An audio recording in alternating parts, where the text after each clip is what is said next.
Just realised I had my microphone muted for the start of the stream. It's a good start. But yeah, so where was I? Oh yeah. So I'm gonna be continuing from the end of the last stream. This is where we left it. I did a tiny bit of work after the end of the last stream, but nothing too major. So what have we got left to do? So I need to start actually adding some variation to all the environment stuff, because currently, other than the wood, everything's, well, the wood's even further back, everything's in like the most simple state of block out. So we need to start getting some textures on here. However, I'm still not happy with the actual modeling. I feel like I need a fair bit more information, a bit more detail, stuff to make things feel less flat, less uninteresting, I guess. I'm thinking of getting rid of this monster. I don't feel like it really adds anything, to be honest. Which means, there's 2 streams worth of stuff that's been wasted, but so be it. If it makes the project better in the end, then no reason not to.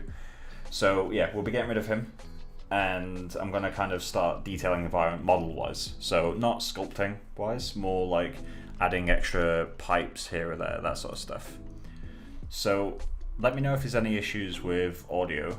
I think I've settled on a decibel level for the background, which is minus 32 dB, which is what you're listening to now.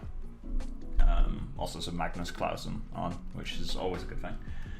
But yeah, so in terms of if we are going to get rid of this monster, I thought, oh yeah, I didn't realize I had all this. But yeah, so that's the latest one, I guess.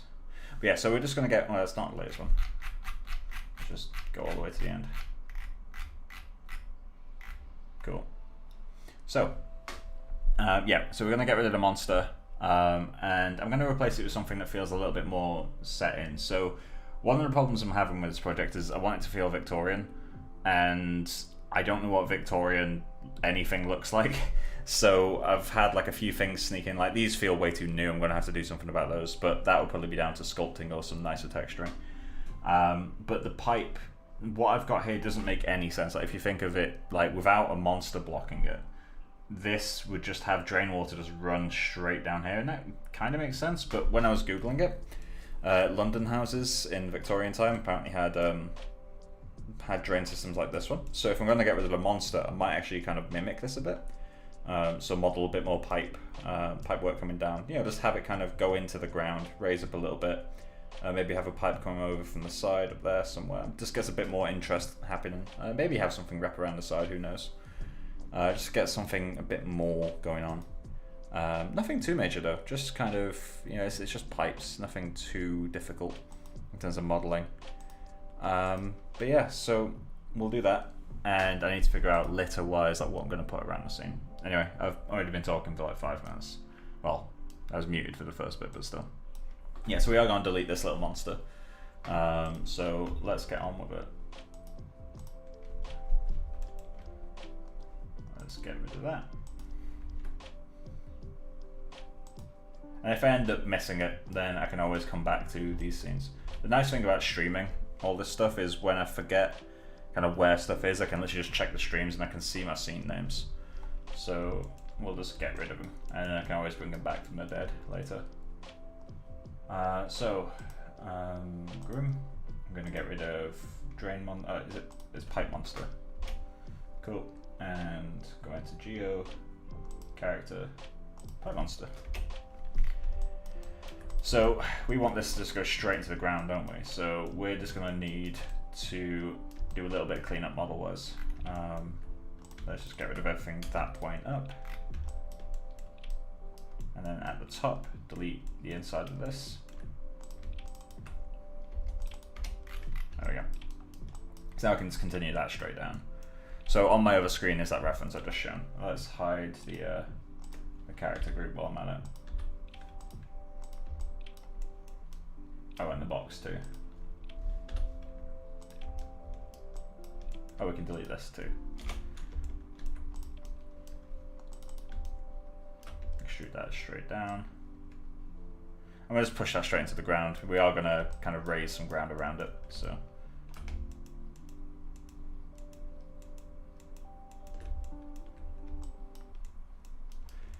Kind of tempted to delete all of the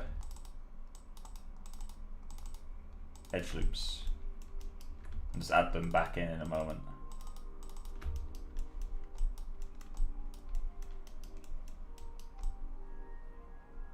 Fuck you. Right, so let's do that. Invert the selection and delete. So now we can just use the, where is it? Insert edge loop tool. Because currently using extremely long polygons. I never use the insert edge loop tool though, so. Multiple edge loops, how high does this go? 50.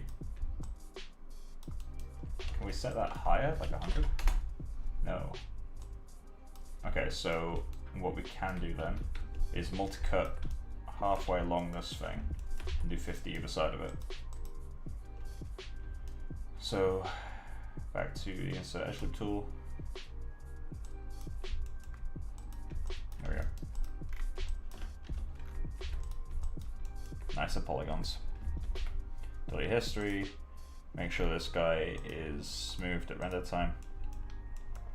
We only need one subdivision, it's already fairly high res. But yeah, as always, if there's any questions, do feel free to ask. So, let's start modeling some other stuff.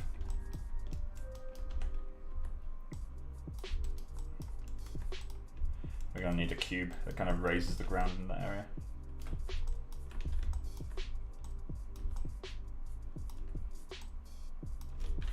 Make that one smaller as well.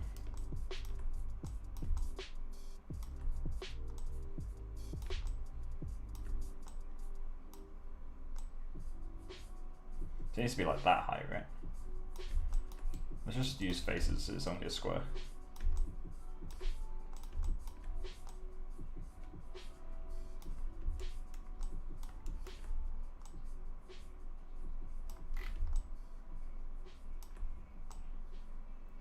If it's just there for service, then it would do something like this, right?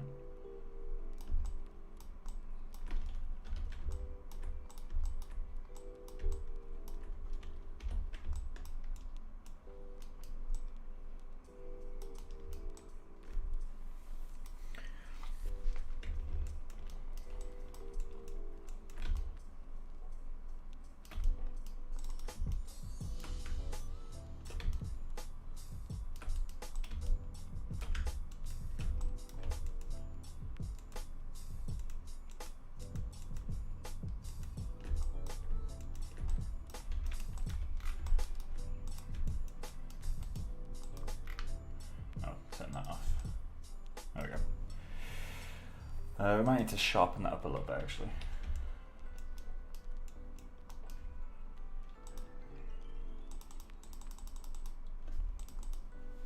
Wait, you can change the number of subdivisions? Oh, that's cool. Bevel, there we go.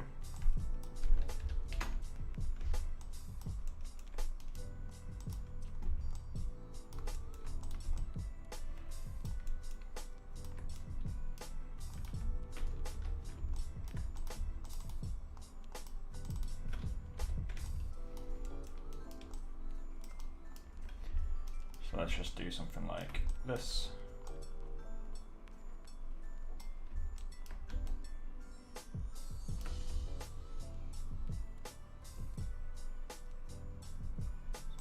There.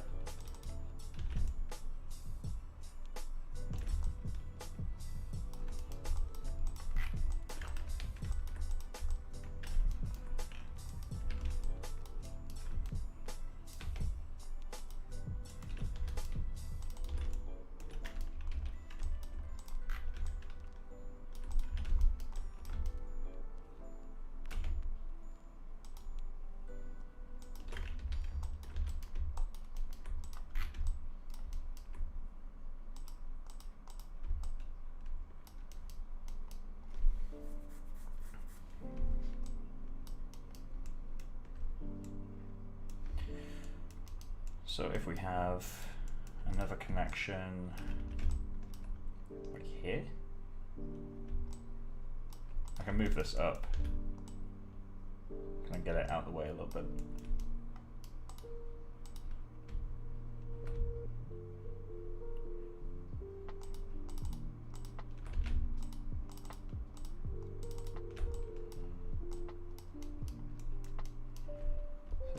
slightly thicker. So I'm just checking the reference. In fact, actually, it's not what I was thinking it was.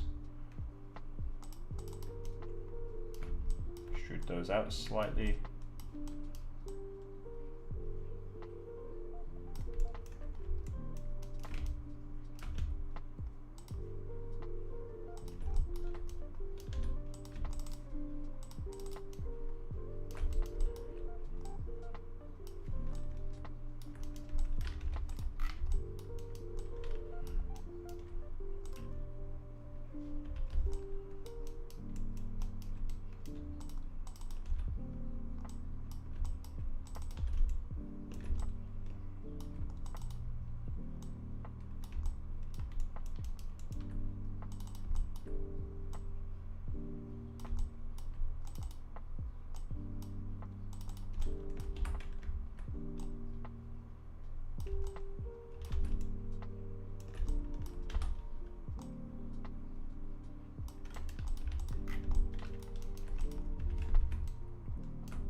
Let's quickly delete these edge loops.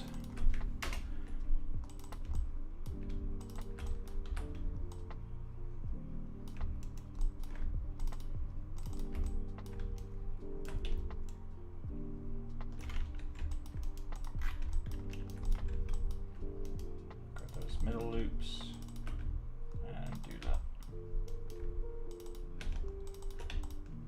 Come on, there we go.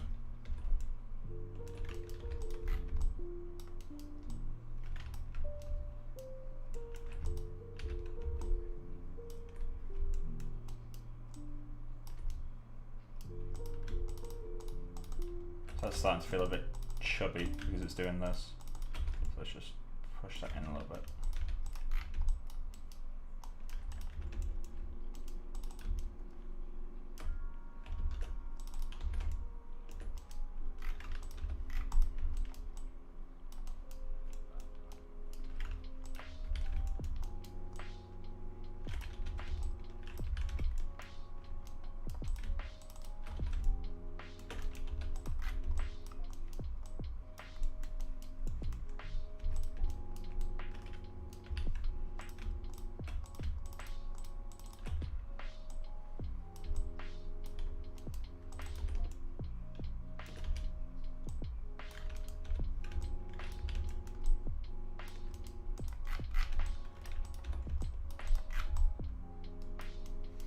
So we get some more pipes going to that. I don't know if I want any wrapping around. It might be a bit strange, but we'll have a look. Let's create a cylinder. And we'll just make the ends hollow because we don't need anything fancy. Just need something nice and simple.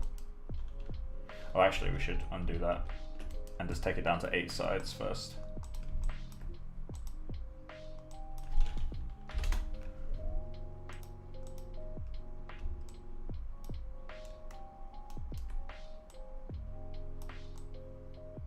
I always forget like what these do.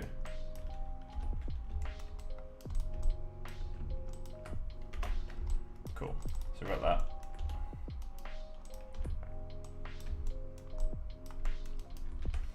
Let's just quickly check where we want this to go.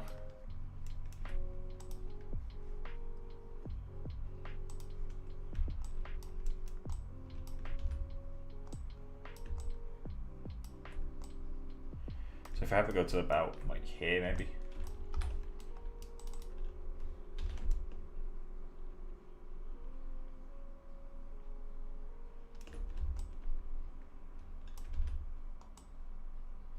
It looks like it sits really close to the wall. It's a very strange shape actually. It kind of comes out, does that, and then kind of bends into this. So we're gonna have to do a cylinder onto the side of a cylinder, which is the most fun kind of topology. See if I can remember how to do it. What will this do? Oh, yeah, this inflates.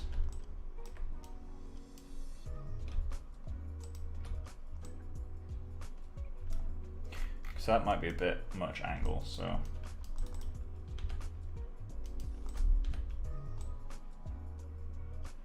And we want that to go just below this. So let's just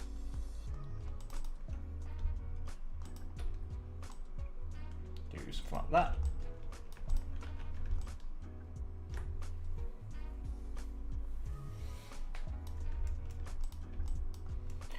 Cool. And we're going to want to cap this end if it's in the right place, which I think it is. That's fine to me. So we're going to want you fill hole. And let's connect the top to the bottom. Oh, actually it's 8 sides, so we can do both. Cool.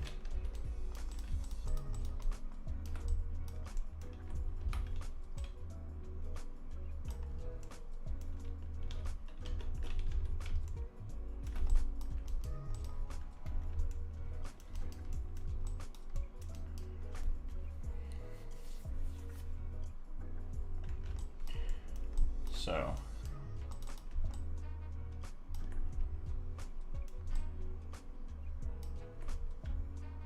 we want this to extrude, and I'm just going to keep it for now, just do it like that. I'll have that connect up to the next line topology. We should probably rotate this actually. Modify, center pivot.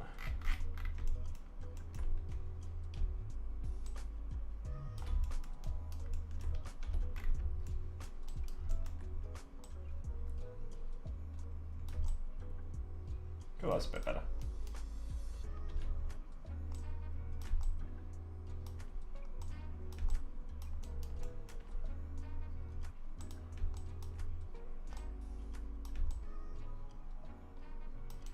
Maybe we should have it go to the loop below, or just make new loops. Let's do that.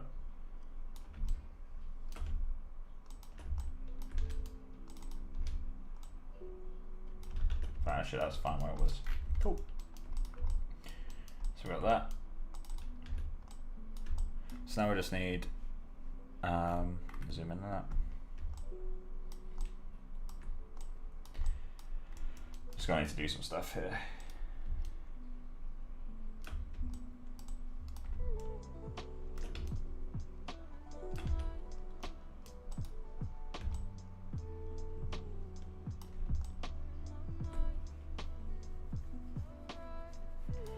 Cool.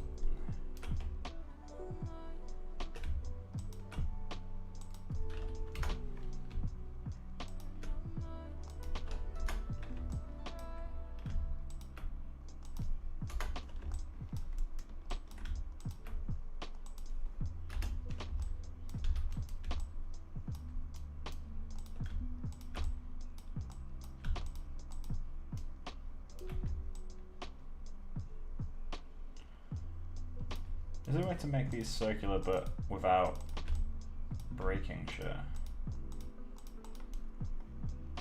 Because it makes it flat. Oh, Jesus. Oh! It doesn't quite work. That really doesn't work.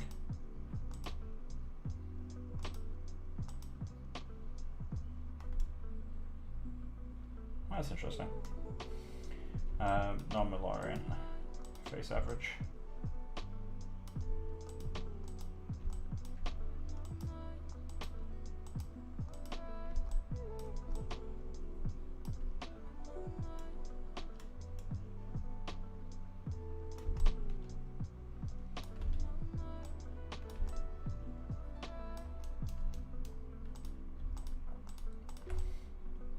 Let's correct it manually.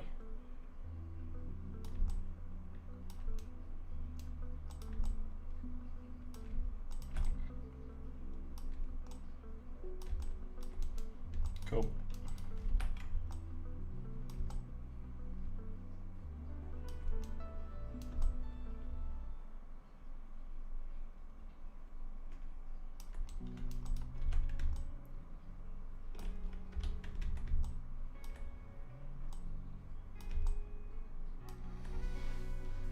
Boolean probably would have been easier. I don't know why I didn't just Boolean that. Oh well. Let's just scale it up even more. In fact, yeah, let's undo all that.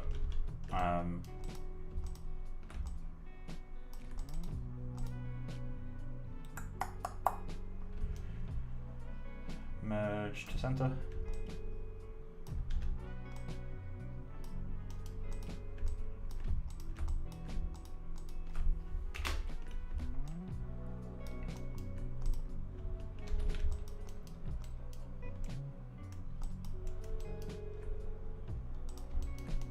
Just fill this hole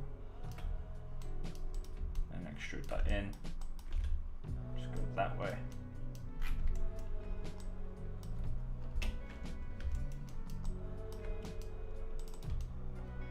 Fill hole.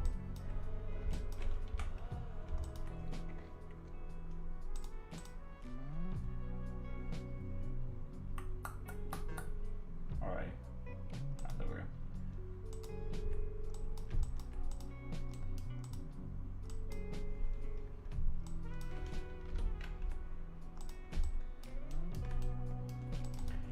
So let's just size that up to the correct size. Push it through. And we want the edges to line up. So let's move that down until they match. Yep. And then horizontally until they match. That's about right. Let's see if I can remember which way around to do this. So mesh, oh, let's actually save. I always get crashes when I do booleans. Mesh, booleans, and then it's difference. Wrong way around, but correct thing.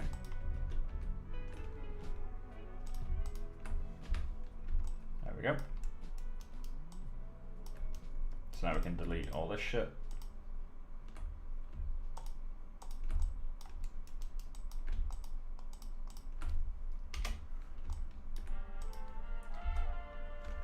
And we just need to make sure that these verts are closed.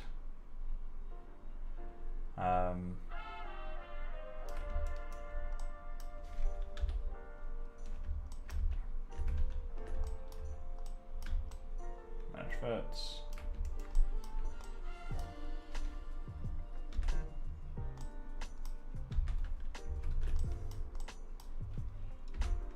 Cool. Load that up there.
tell I'm not a hard surface modeler. How do I stop that from happening?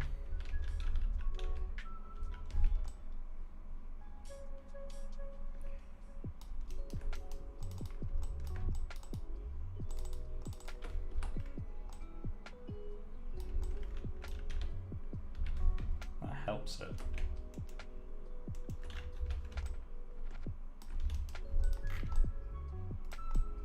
Yeah, it's better. Cool. So this just needs fixing now. So the way I like to do this sort of shit is if you put an edge loop like right next to another one, it's going to be the same size. So as long as you do rotations and moves rather than scales or anything like that, it stays the same size. So you know that the size of this tube is being maintained. So now it's just a case of going through and doing that a few more times. It's not an exact science, but it works.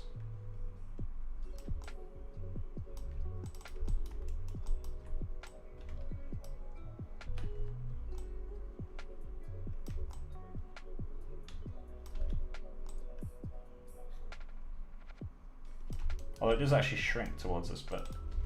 So let's just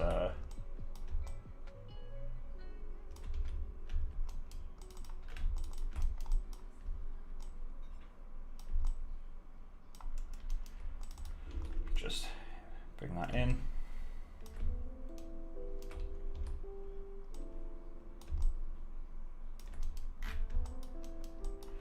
And it's like this really weird like pattern thing going on here.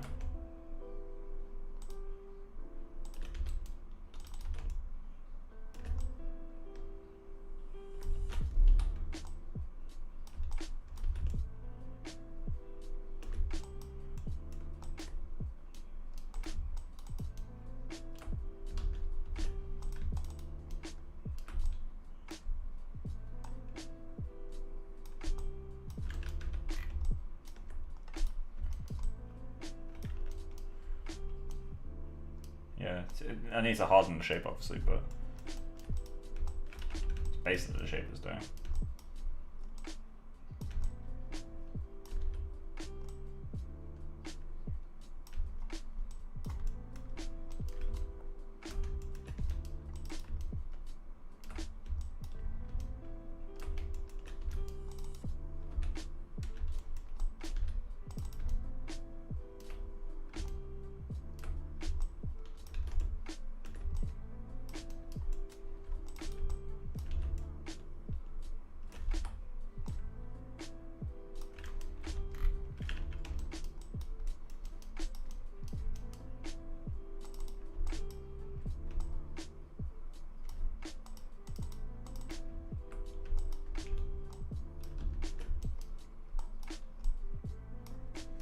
Cool, so let's leave that where it is for now.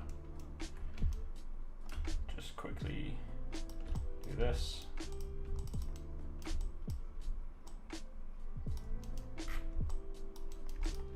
Such a weird shape, but if that's what it is.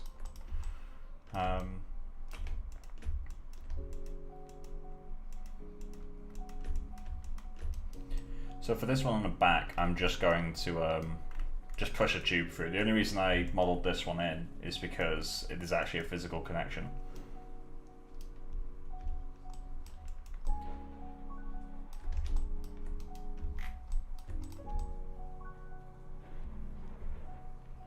So if you do something like that, and then just grab a tube,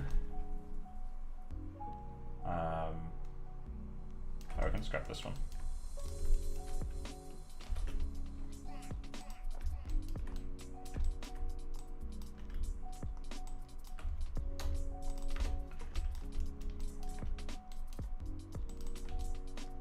Fill a hole.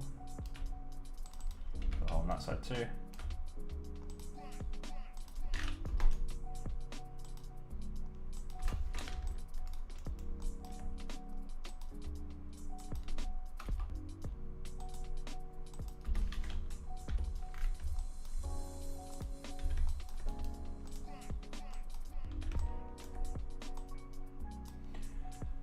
Modifier, center pivot.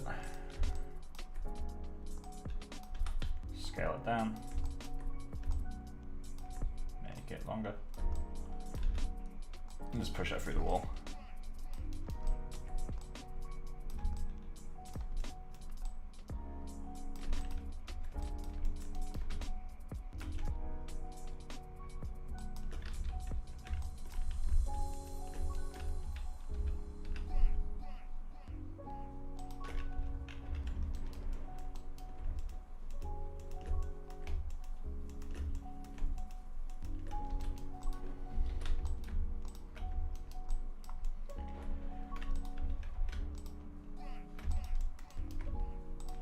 There we go.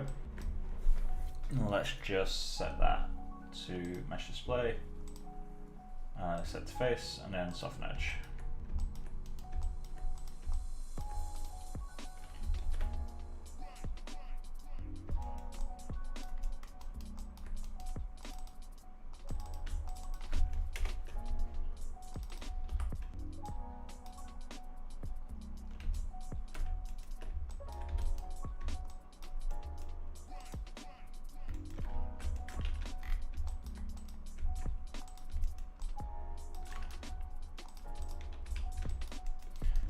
Fix this while we're at it.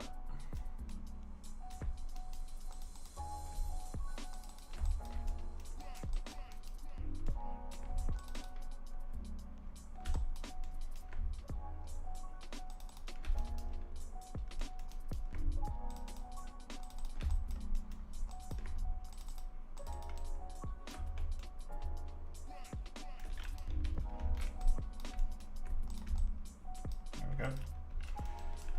That'll do well enough. Now we just need to get a loop there, a loop there, there. That just stops it relaxing out too much when we smooth it. So what material is this drain pipe mat?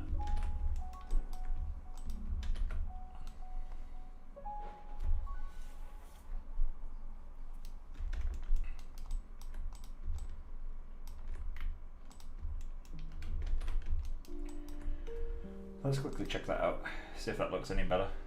Unhide the characters. No, I need to unhide the grooms. Although these will be partially obscured, so maybe we should unhide the groom.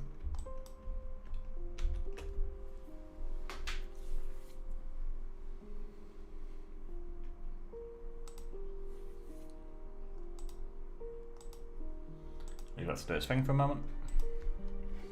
And while that does its thing, oh, that's surprisingly quick. Let's quickly go over this. So, what else do I need to do? I need this kind of like bits of litter and stuff, but what would be Victorian litter? That's the difficult bit. Because obviously you're not going to have like crisp packets. Hell, actually I just realised the fucking Werther's Originals are completely out of place. These guys. So I might need to go to those now.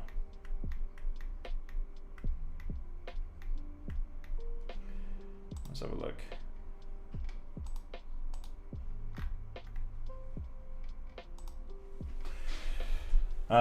We could have a stack of newspapers. Let me I'm just going to search Victorian Street. Obviously you can have like stones and stuff as well, but see, the annoying thing is when you Google Victorian Street, most of the image results are like Unreal Store stuff, and they're always really dead feeling.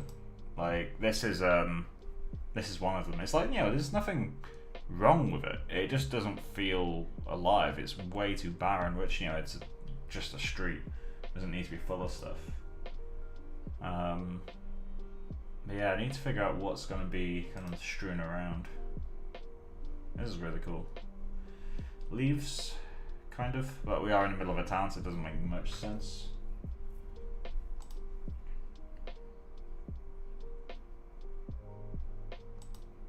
I could do puddles, but then we'd have to do rain.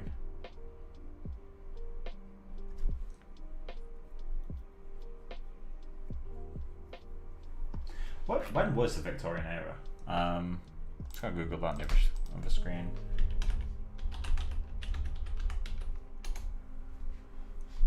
The Victorian era goes from 1837 to 1901.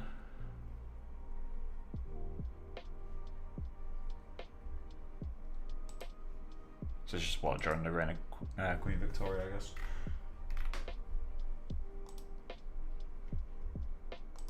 And at least it's good then that cameras existed, so there might be a few photos that are legitimately Victorian.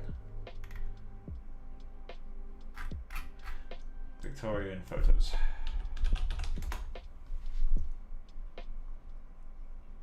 I've seen this before.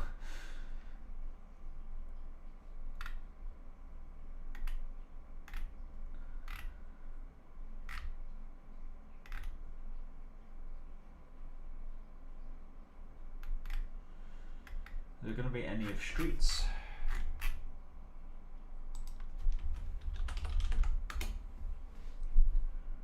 And we're straight back to this guy. Doug.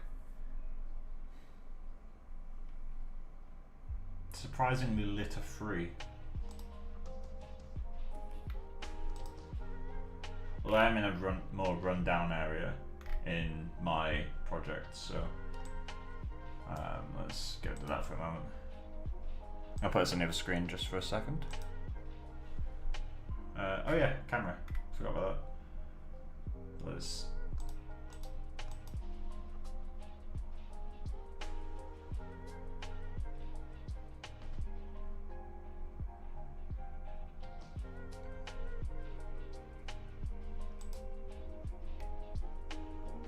Oh yeah, my box is still hidden. Looks like it's coming out of a portal. That's actually really cool.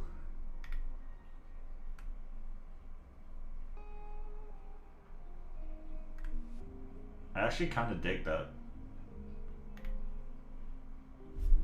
I just...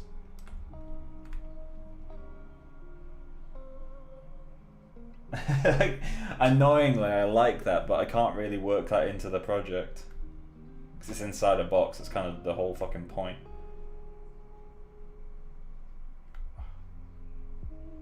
Well, that's so annoying. Alright, let's just unhide that box. There we go.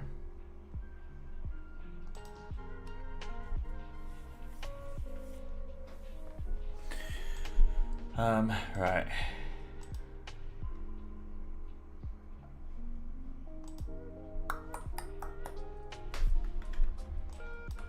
Might want to move that pipe down.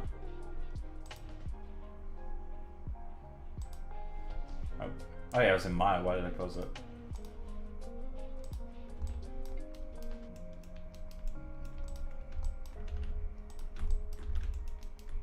Let's bring it down to about here.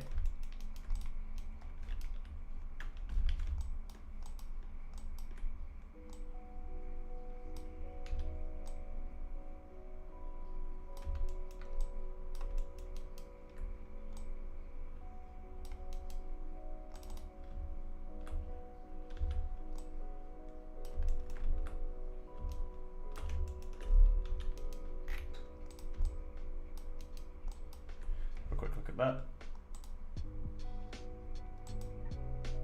There we go. Technically there should be another one coming out down here. So I might just quickly duplicate this guy and move it down.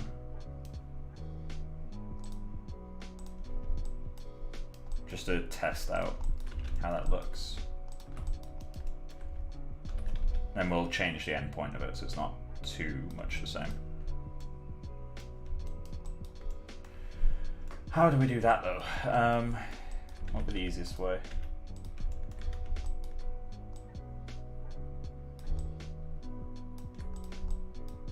Well, I guess we could just delete a bunch of faces at the back, right?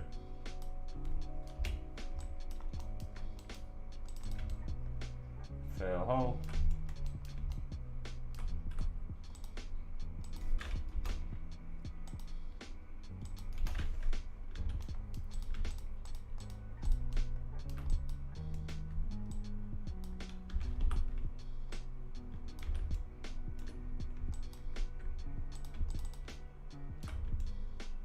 I don't want to bevel that.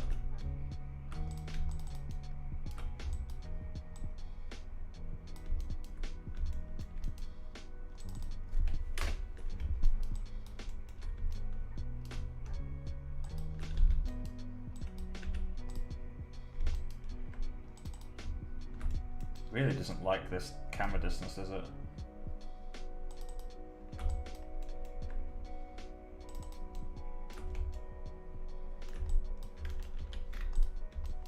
There we go.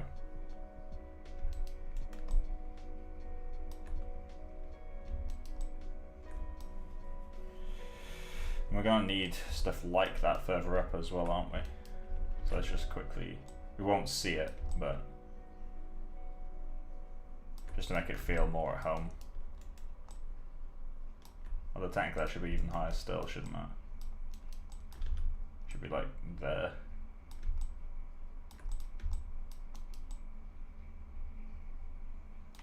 Cool.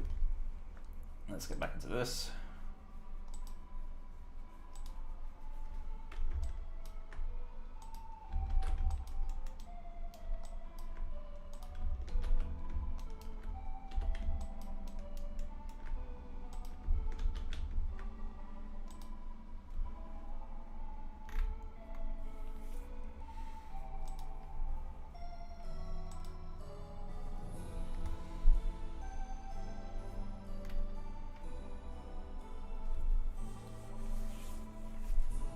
What can help it feel dirty? You can get bits of like this moss that will help, like green discoloring. I'm still not sure how I'm going to do a lot of this stuff, I've got to be honest. Like I know, you know, technical ways to do it, but I mean more like how I want to do it for the project.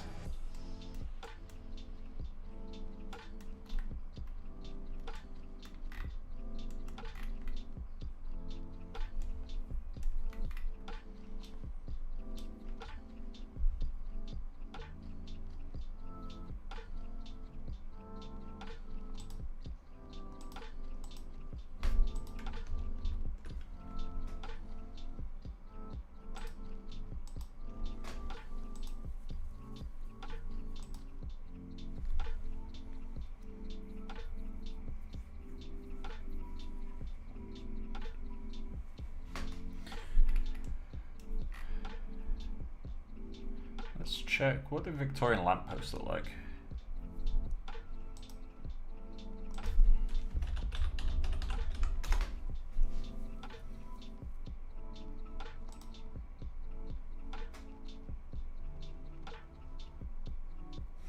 Very showy. Oh yeah, not doing this on screen.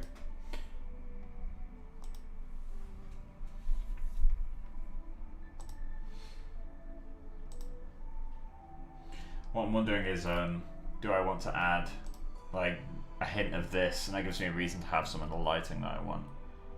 Just have this like off to the screen right or something.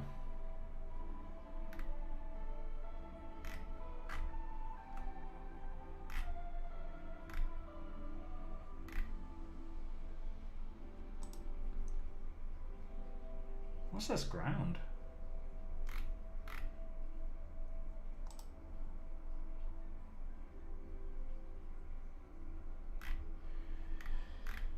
Does anyone have any ideas as to like what I can add to the ground to kind of make it feel a bit more real? Here are newspapers.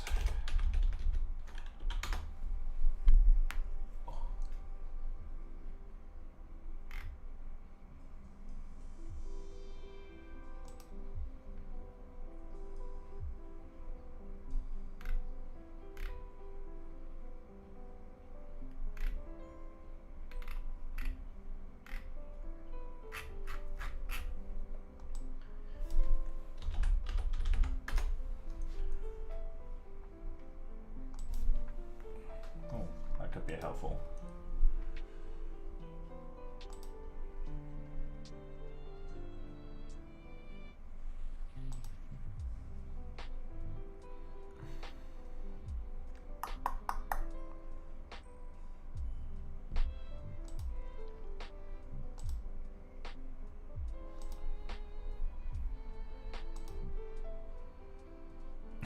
Horse shit. Dog shit.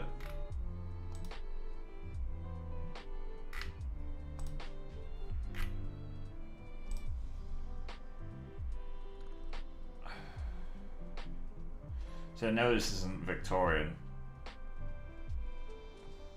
but it's kind of helpful, ref.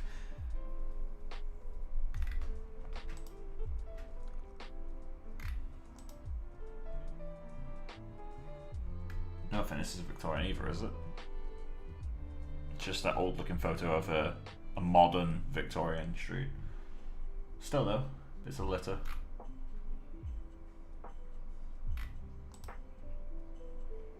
Scraps of paper.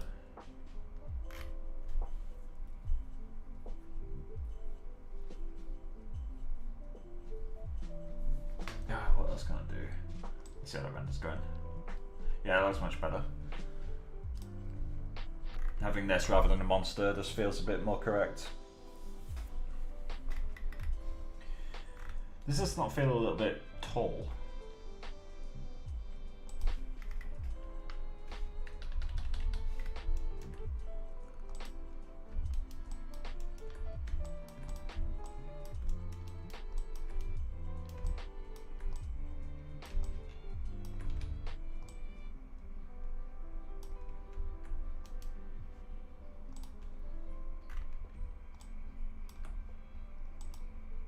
There we go. Feels a bit better. So, what's the worst area for it? So this area feels completely barren. As we go along this, it's kind of okay because it's got stuff going on with the fence. The corner where the curb meets the road is the worst offending bit. What would happen if we put a plane through all this?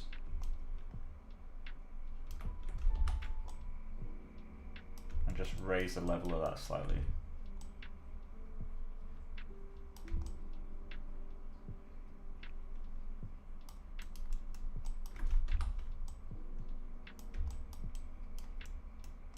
And let's just do the same over here.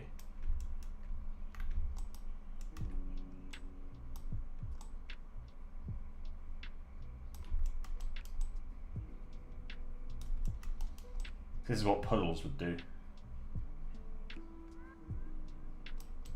Here's my reasoning. Let's just temporarily combine these. I'll fix edges and stuff later. Let's just quickly test it out. Throw a water. I've got a water material actually, somewhere. Yeah, there we go. Let's just test that out.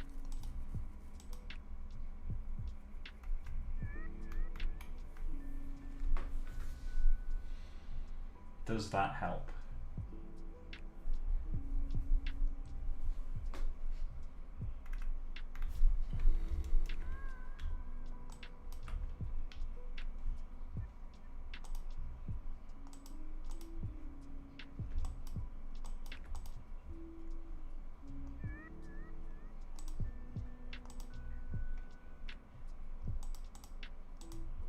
Oh yeah, the opaque thing is automatic now, isn't it?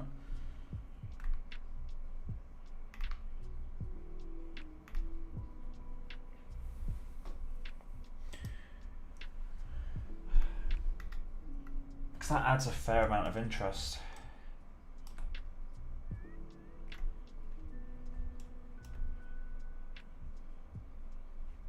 Why is this so dark?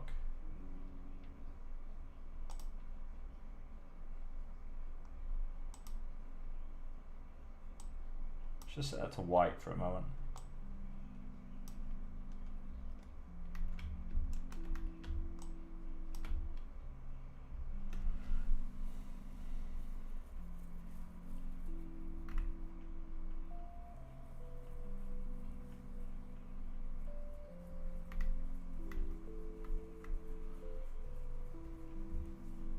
So I need to figure out how to make it look like it's soaking into what's around it though. That's the difficult bit now. If I do this.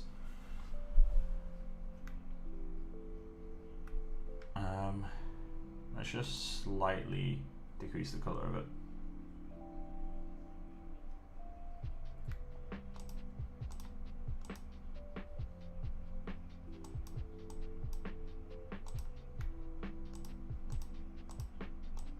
I know these aren't doing anything if weight set to 0, but I always still prefer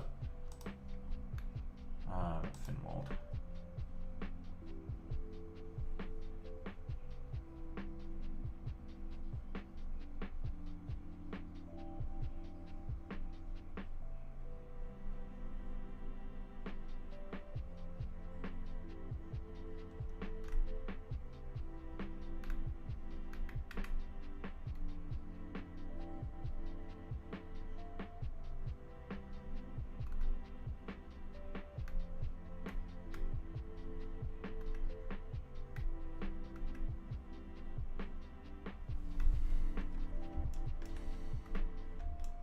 I feel like that adds interest.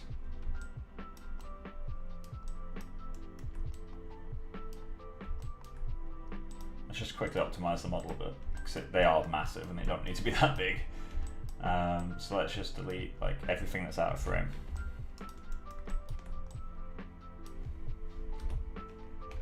Let's actually allow that to go a bit further. Let's go to about there. You can't see behind the bin. And then this, although it's completely useless past a certain point, still. And let's just move this forward slightly.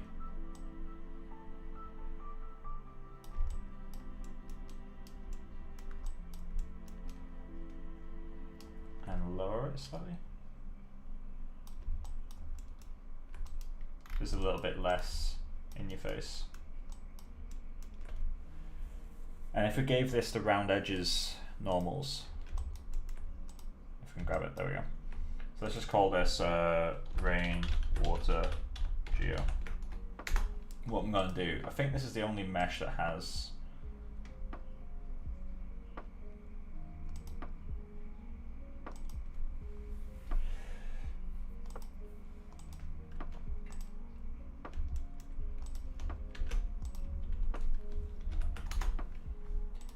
cool. So let's do a render with that.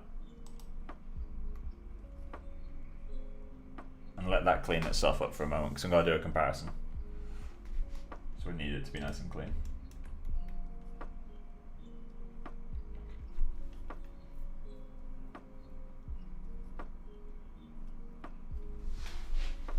And that would allow me to add a bit more specular to things, which would make it look a little bit more interesting just by default, without even having to do much.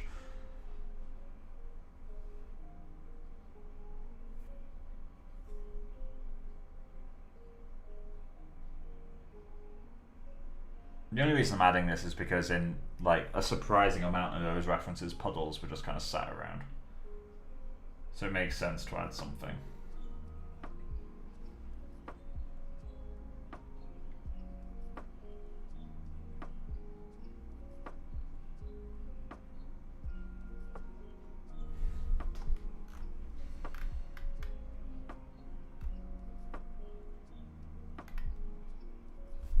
So let's pick a smaller area just to get something super clean, and we'll do something here too. Maybe there's better. It's subtle, that's for sure. And let's just pick this area because it's super contrasty.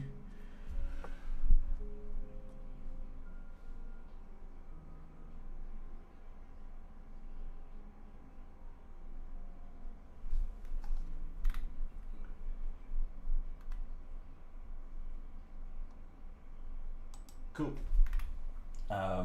Obviously then we'll have to add some wetness to all the ground, but that's no big deal. What was it doing? Oh yeah, store snapshot. View, store snapshot. Cool. So now let's add a round edges or round corners.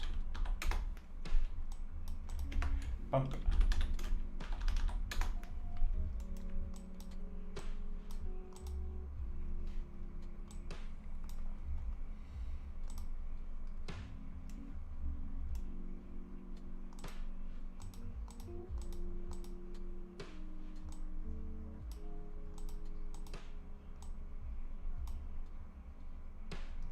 Wait, can I just plug that direct?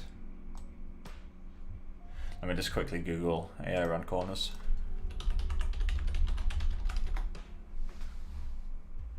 Because they actually do show it using water.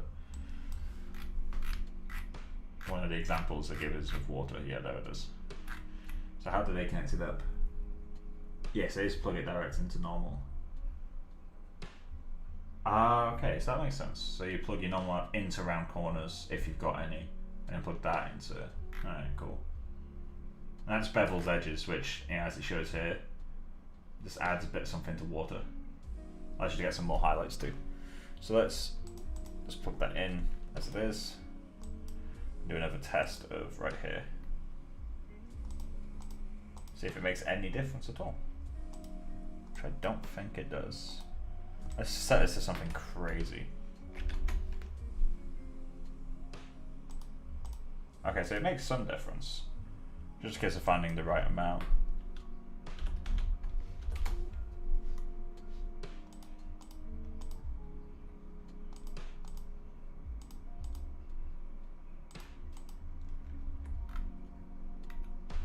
Doesn't help that it's out of focus, but I don't care.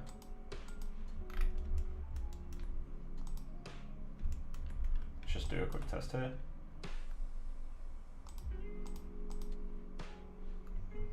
Yes, that's doing something. So let's just quickly reduce that. It's more visible here. What happens if I solo this?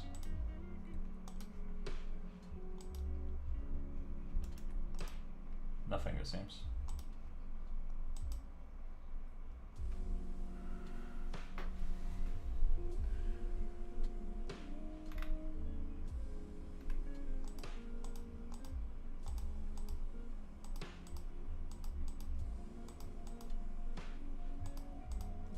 Yeah, it just helps it feel like it's sat in the right place.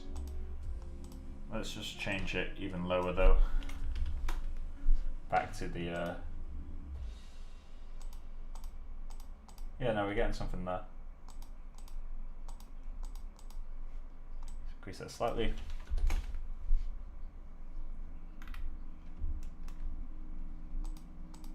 There we go, this blends into stuff a little bit nicer now.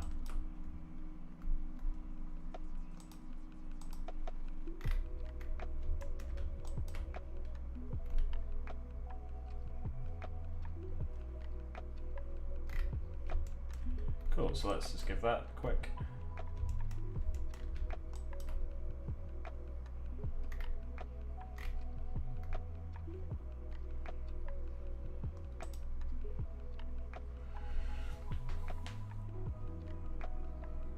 So we're gonna need to work on the ground like a lot because it looks pretty bad right now. Let me see what I can find online.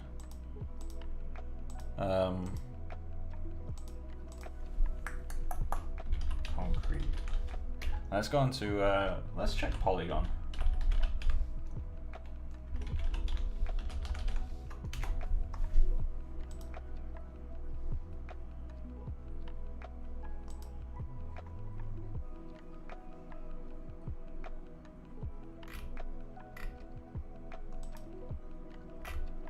So they've got a lot of free surfaces, these guys. Thing is, what we don't want is any large scale breakup, because we're doing that in model. Because we're fucking idiots. I'll say I'm. Don't want to pin my idiocy on you guys.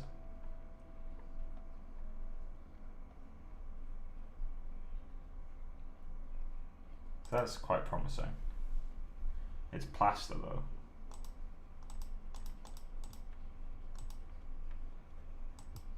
It's quite low res. 3K really?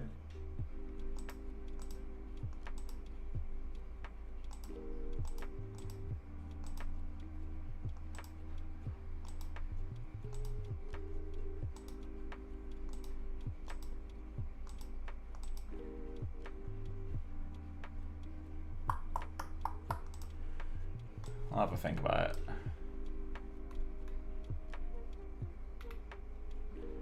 So let's quickly get onto these and make them super glossy.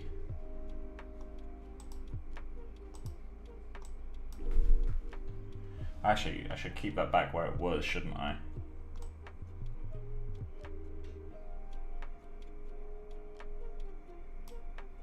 Do something around that and then do a coat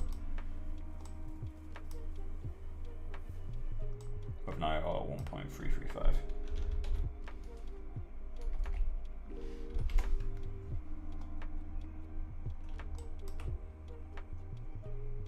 What we can do is just make this coat more or less visible in different areas. And a nice thing with a coat is it automatically darkens. If I remember correctly, anyway.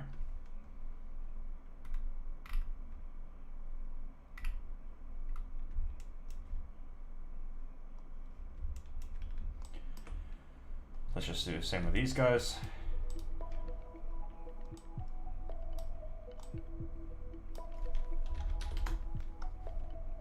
And the curb. We have to do the same with a lot of shit.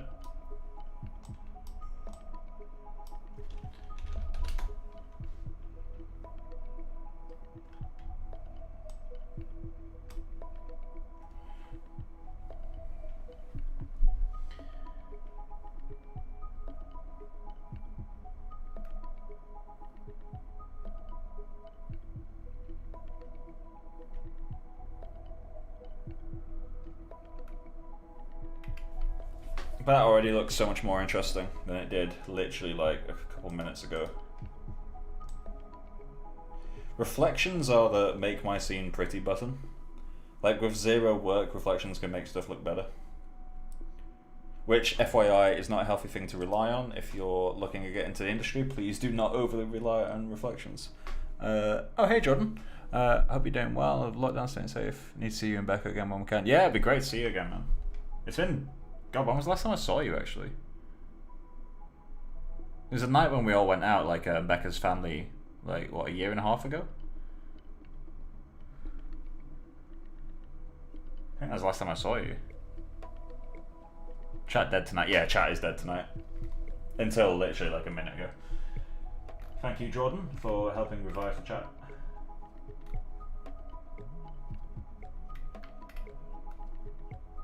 This is way too reflective, I think.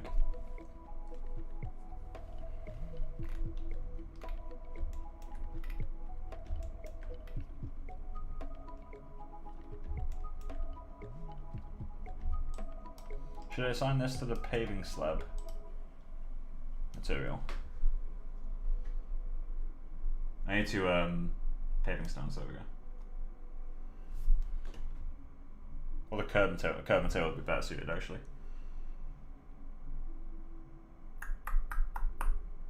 Is it road curb? Yeah, there it is.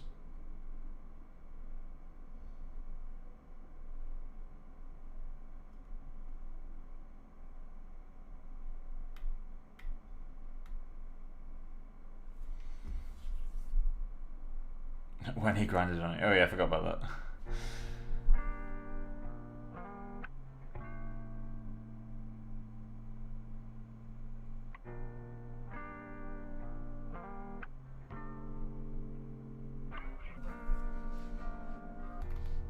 I miss seeing people.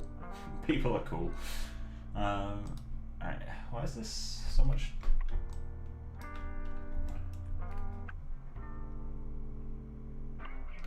Oh, I think I know why. There's a variation layer that's sat on top of everything.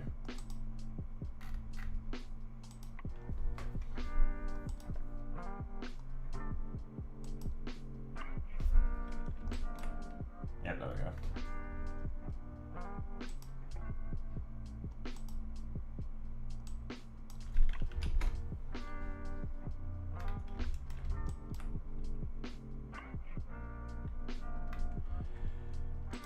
Right, so let's kick off a render for the bottom half of the image.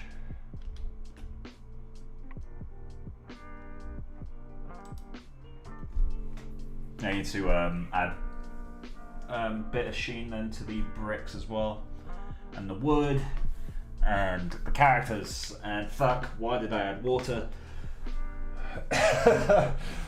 Oh, fucking end me, lads. This project's gonna be one of those that just getting like one idea at a time just keeps growing. I mean, I did an entire character and deleted it, so we're on a good roll. I feel like adding these reflections and stuff has definitely given a bit more life to the ground, so now adding just a little bit of like kind of, what's the word I'm looking for right now? Just a little bit more variation in terms of obviously detailed textures, but also like rubbish and like little bits of scrap laying around. That will now go so much further. I still want to add like moss and like weeds growing out of the gaps, which I'd probably do with Yeti because, again, idiocy to the highest order.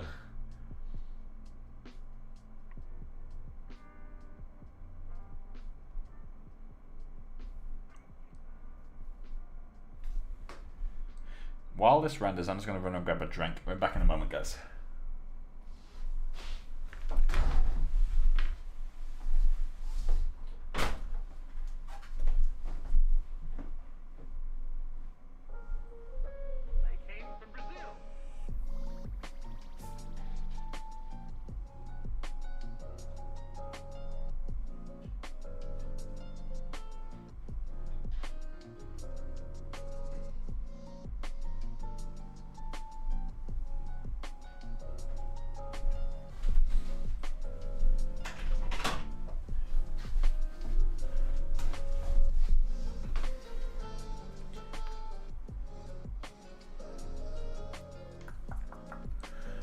And I'm back. Oh, this song sounds cool. I think it's looking awesome so far, Max. Thanks, man. Kirby's definitely looking more refined. Yeah, I need to, I think once I've got the little bits of stuff that kind of break up this connection, it will feel so much better for it.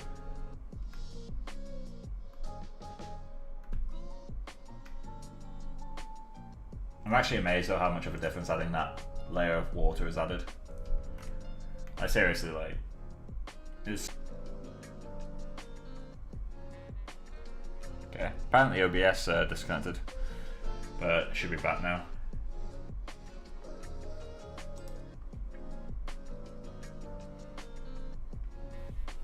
Right, so...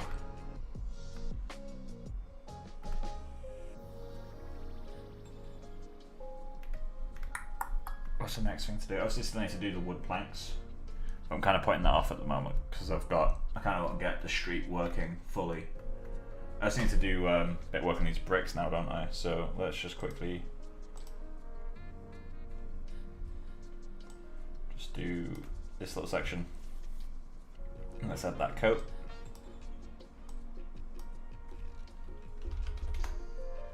No, 335.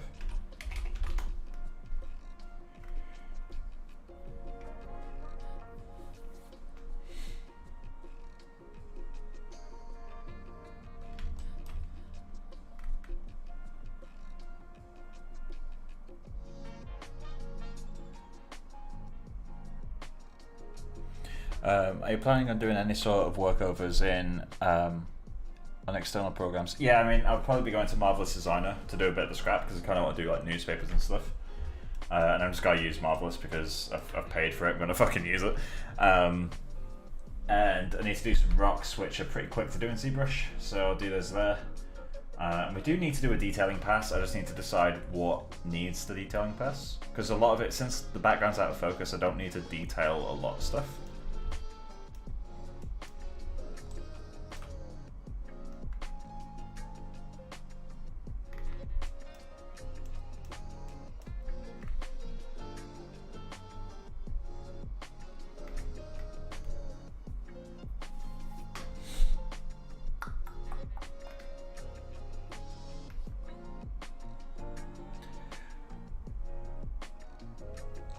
I just realised this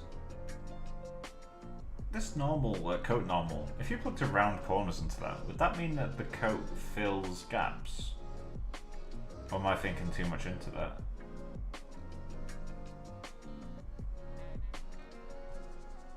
No, if they're just around the corners, it can't fill gaps. It just blurs them. I'll have to test that out at some point, because that could be really interesting. Could be a helpful tool. Right, so what's the next thing to do then? I guess we do just need to start putting stuff in this corner. It's just a case of what do we put in the corner?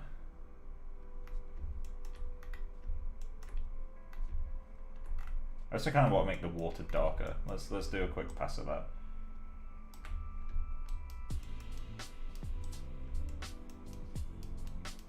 So first off, let's add some divisions to these guys.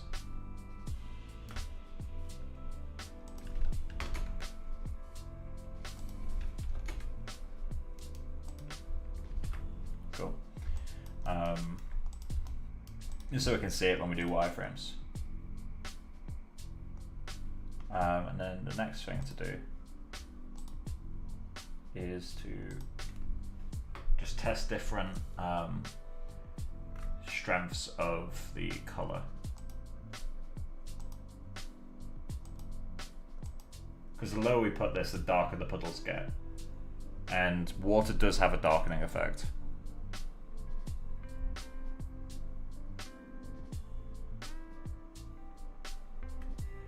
So obviously we don't want it that dark, because it just starts a lot of venom. Although I do really like what it does here. But it's definitely not what we want. Hey Brahim, how you doing, man? So let's bring this up. Where's the sweet spot? That's what we need to find. Should probably pick a smaller region. So a little bit higher than that. Let's go back there. So the thing is, obviously, the darker we make that, the more strange the gloss and all the bricks looks. So that looks pretty decent. Mike has big brain moments about texture work. I've just been doing look dev for a long time at this point.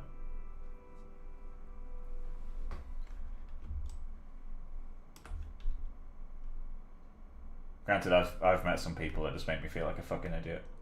Including myself, actually. I make myself feel like an idiot sometimes. And that's not meant in a big head way. I mean, like, I do stupid shit. Quite frequently. Yeah, I think that amount of darkness works pretty well.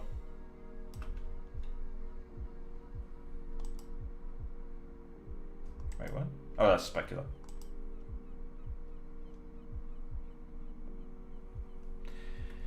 Could maybe try stepping it up a bit. I mean, we could add a little bit of brown. So if we increase the value slightly, let's go like 8.5, but then add a little bit of saturation.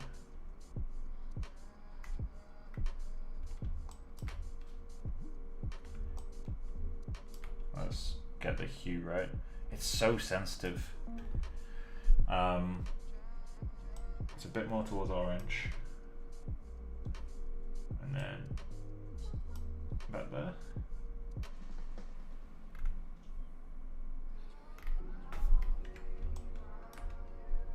So add this thing.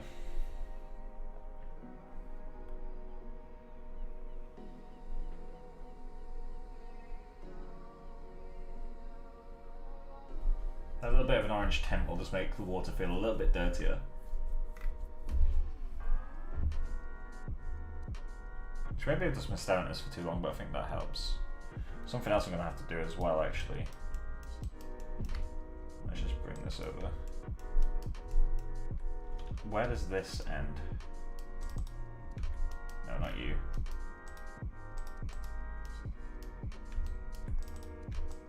Oh, it goes straight through. Alright, cool. So I don't have to worry about that.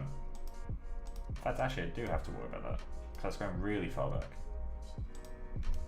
Like, I'm a fan of using too many polygons, but not pointlessly too many. Let's delete those. Just reduces it a little bit.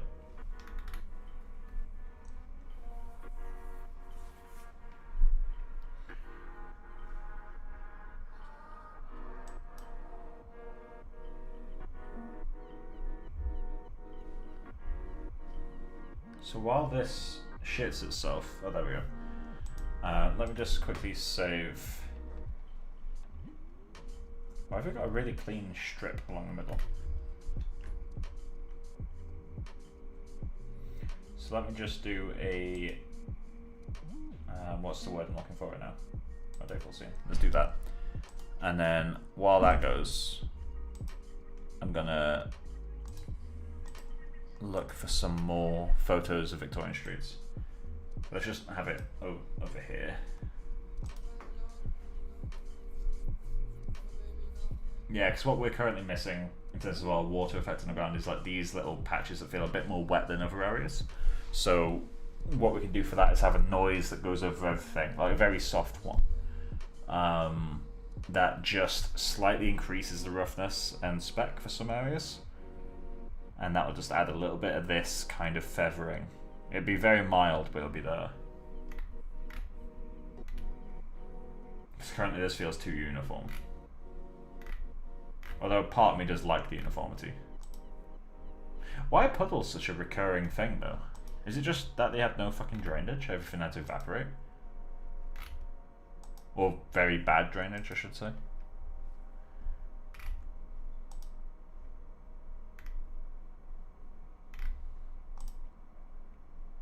Yeah, I swear puddles are just a universal part of life in Victorian stuff. My curb's too long. Should I shorten these? I feel like I should. I mean, it's easy enough to do.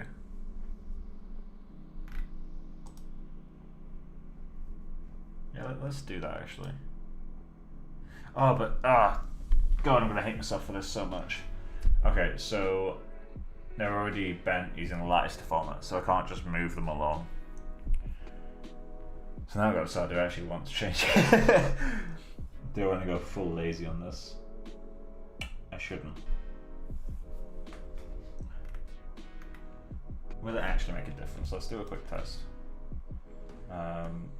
Snipping.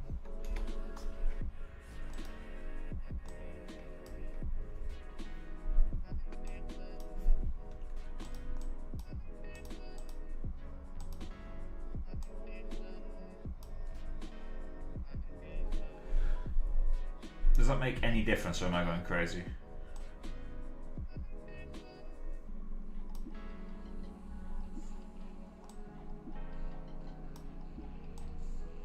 You need something at the bottom of them.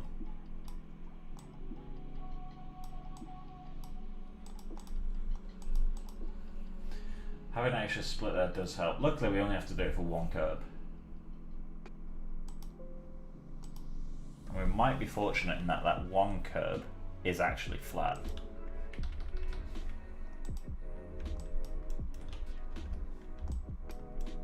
Yeah, we're actually really fortunate with that.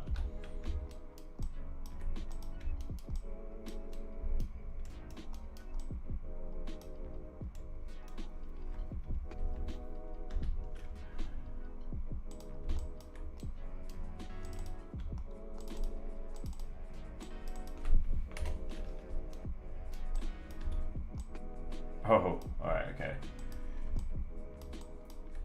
Just drag that along to roughly halfway, pull it up until it matches.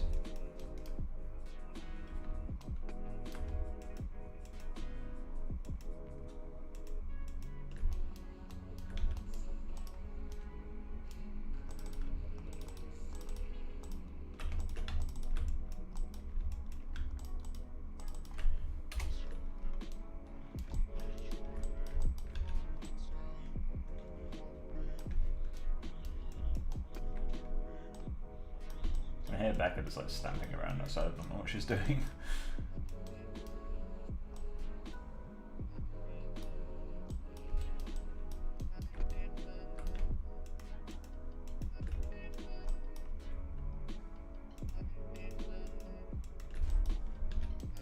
If I decide I like it, I can do it properly on the other ones too. If not, I can just undo to where I just was.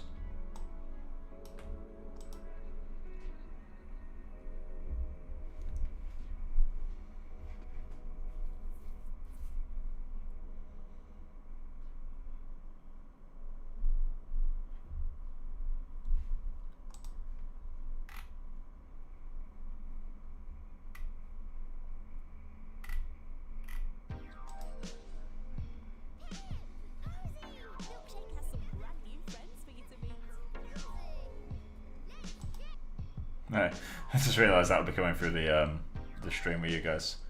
Trailers come out for something that we've been working on at Blue Zoo.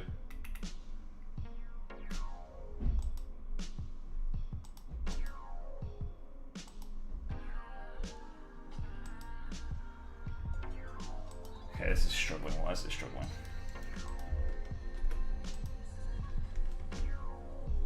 No fluid selected. What? I'm just trying to delete history, my dude.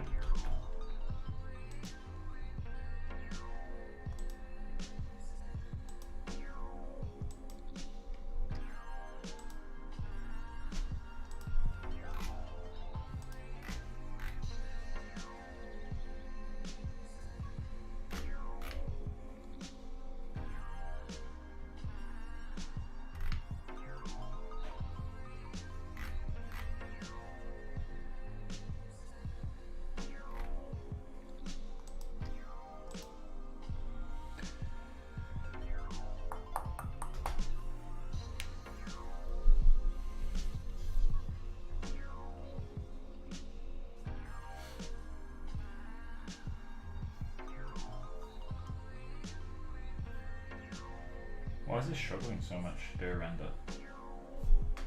Also, what's this? Okay, we can get rid of that.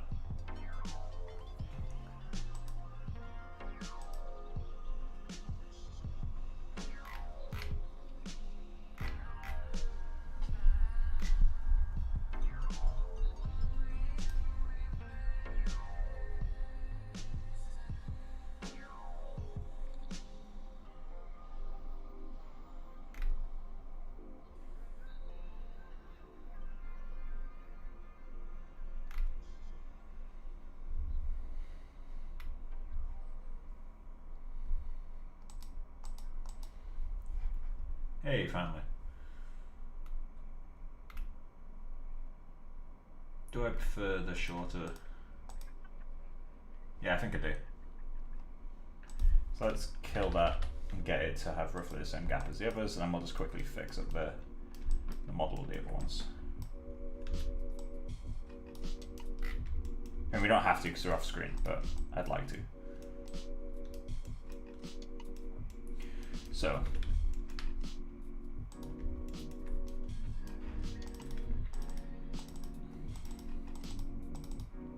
Fine. I can do it like this.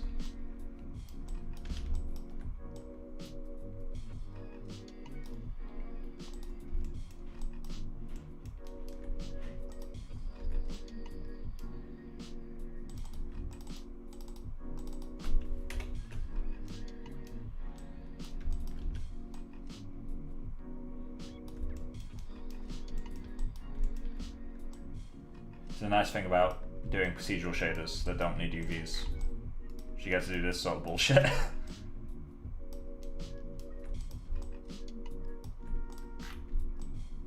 And then I'm not going to worry about the ones further afield. We should do this one though. So let's just duplicate him. Go for the halfway point.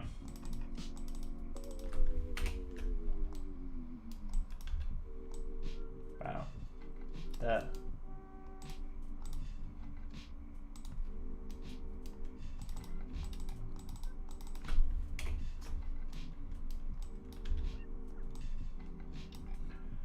Just do that. Pull these back together.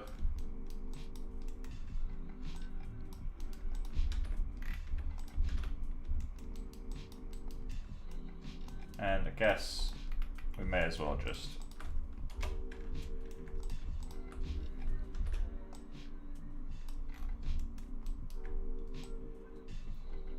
duplicate these along.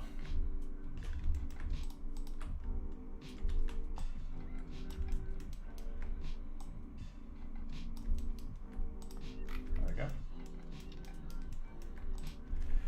These ones we'll ignore for now. They're off screen anyway. And those ones are easy enough just to quickly do, so.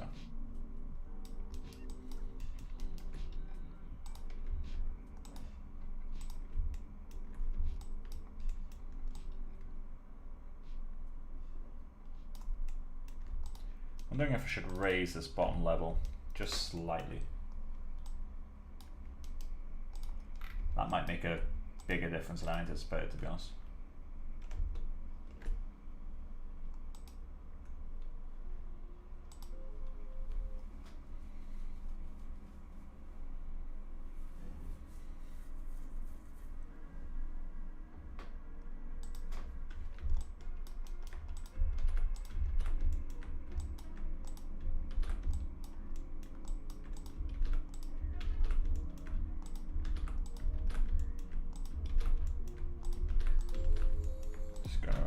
History.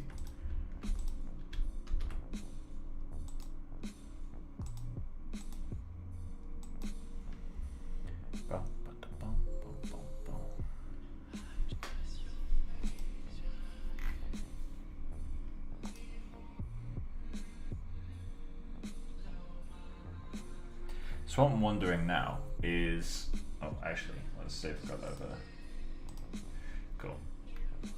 So what I'm wondering is adding this kind of, like, this is too much, right? Adding this. Or maybe adding the smaller ones. In fact, let's get this open in a new tab. So like maybe adding some of this small stuff might be good. And we could do that with Yeti like really easily. Oh, that's cool.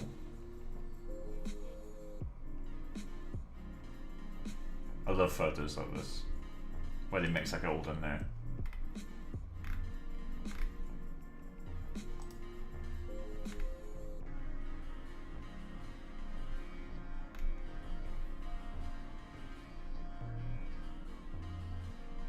There we go. Let's just quickly drag all this back over.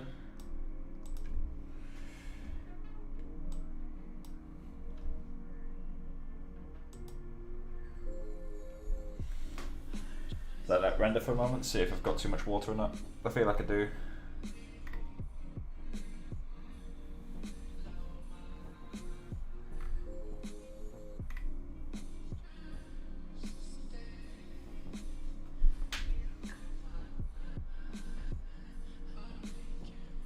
Yeah, a bit much. So let's get in there. Let's lower it slightly.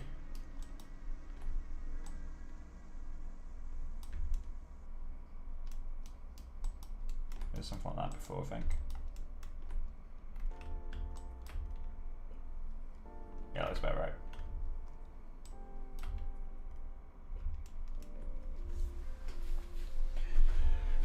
So what's the next thing? More brickwork, maybe?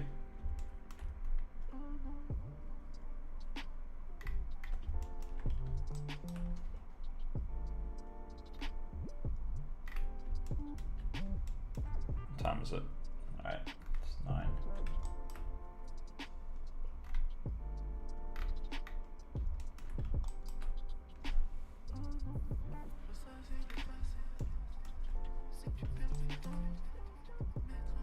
So what needs to go here? Because this feels like too much empty brick.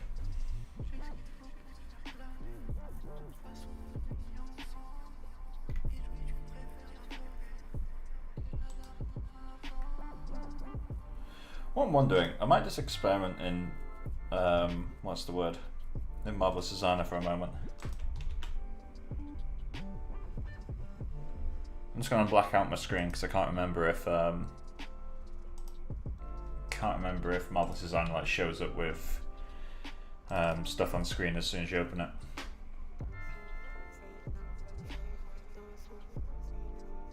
I don't want the update yet.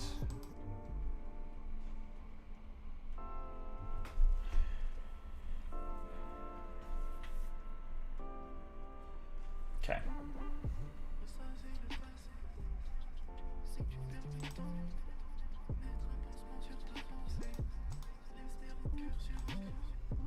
This song is really not that good. Let me just skip it. You can also, there we go. So we got Marvelous working. Let me just skip this song because I really don't like it. It's by the same guy, so I'll skip that.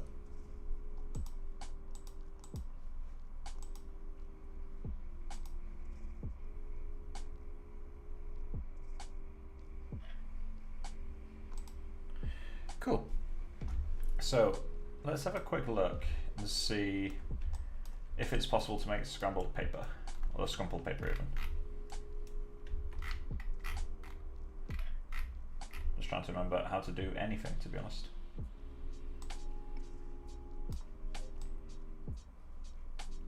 Go to something that's roughly A4. Okay, so is there a material preset that we can mess all the way up? Physical properties.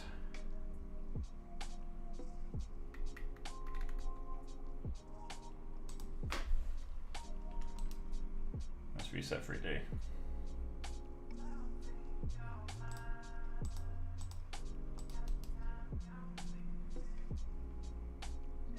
Control F resets it. Alright, cool.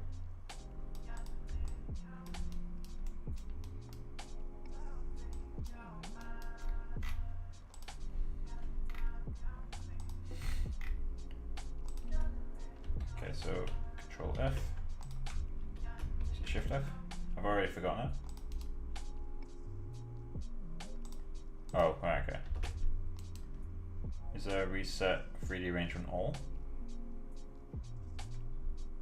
No? Okay, so I just need to keep selecting it. So, what can we do? Let's, for one, reduce this to like 15. Maybe 10. There we go, that's a bit better.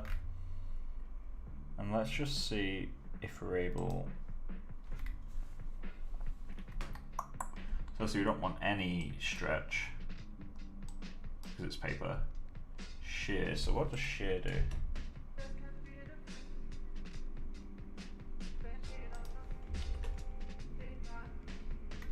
Apparently turning stretch off really confuses things, so I'll add a little bit of it. Maybe it doesn't like being set to 0. Just keep the number low though. So what does shear do? Does it tell you if you hover over these things?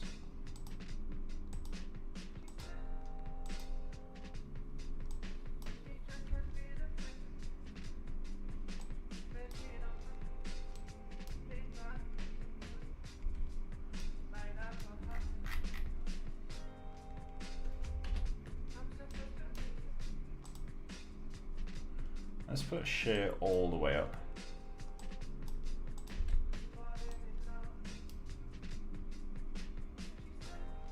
Well, that's not what we expected at all, is it? So let's set that to like 80, because it's definitely going the right track.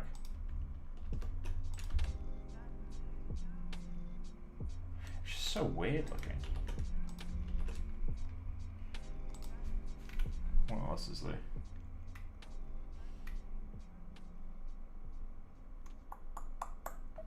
Buckling ratio. I don't think we want really any buckling, do we? So I'll turn that down.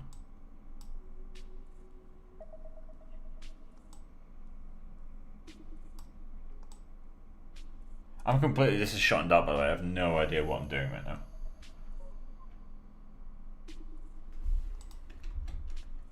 Oh. Hi there.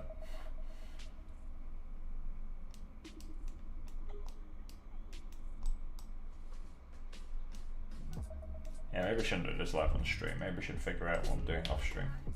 I could always just model crumpled paper, but that's not the way I roll.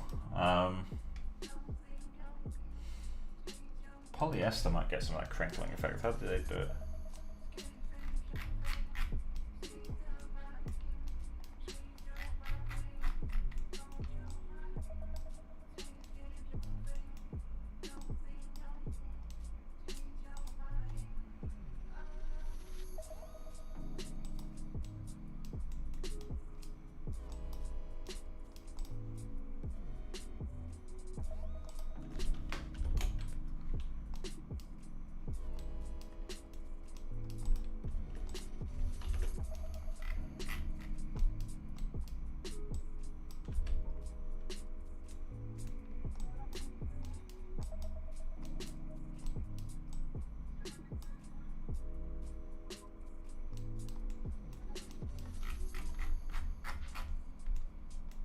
Coming back. No? Why? Come back down.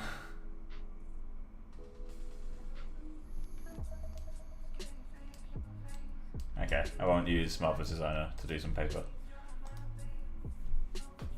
So, I guess we should model, let's try a stack of newspapers first. Let's just model something simple. Stack of newspaper. So if we do something like, let's just grab that and put it into PureRef for a moment. I feel like if we do something like this, that could, in theory, do a lot for us. In terms of like just putting something in front of here. We'll have a quick test. So it's easy enough thing to model. And to keep things extra simple, I'm not even going to model it properly. So all we're going to do is isolate this guy, extrude.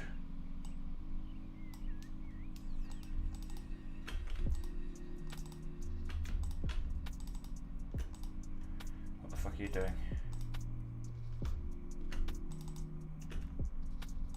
Why can't I deselect this? There we go. Cool, and then all we're going to do is just grab these top ones,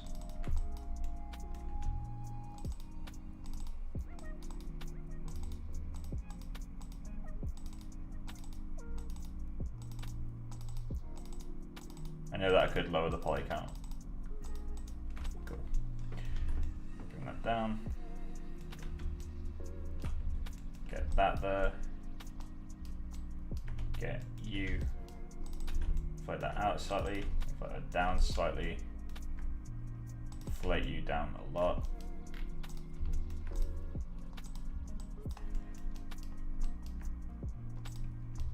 So now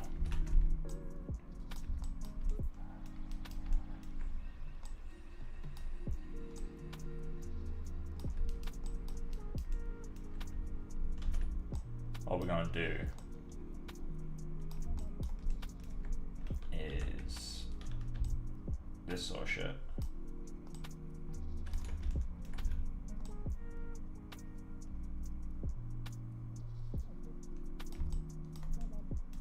I'm not going to worry too much about it being like perfect stacks and shit.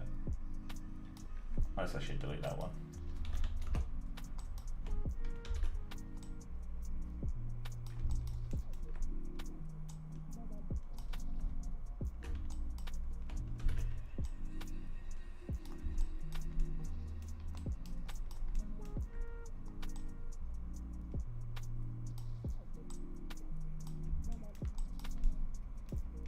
Cool. And then we're just gonna grab all that.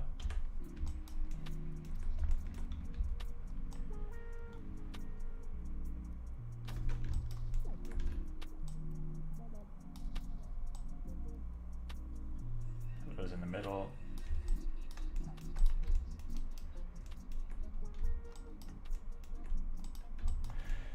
Get a bit of side-to-side jitter.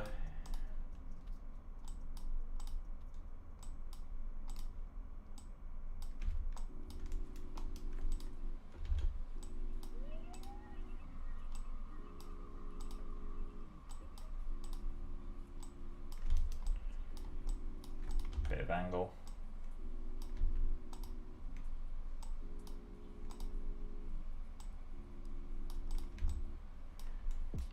And then this top layer, we're just going to flatten that down a bit more.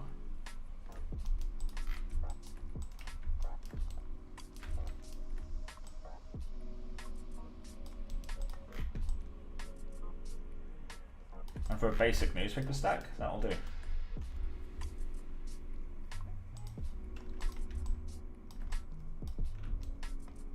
Right, just to check like if it's working or not.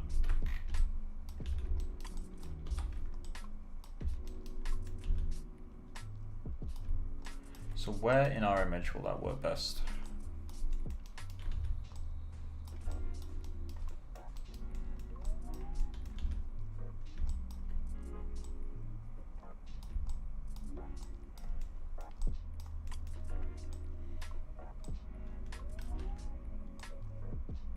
matter what, we want to make sure that these edges are facing towards camera.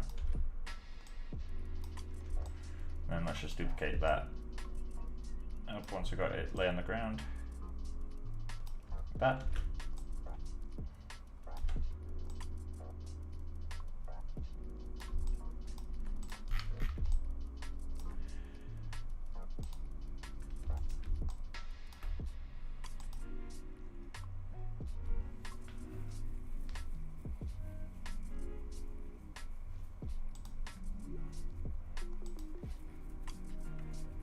And if that works, we'll remodel it with UVs so we can just get some newspaper spreads and put them on it.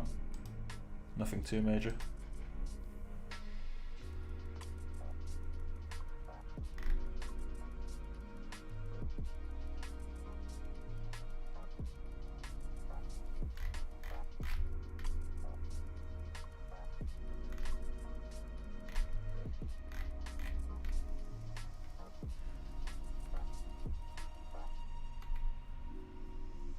Does that work?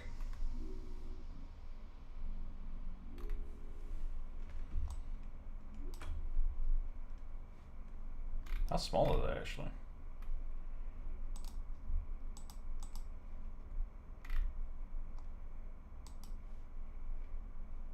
Needs to be bigger, right?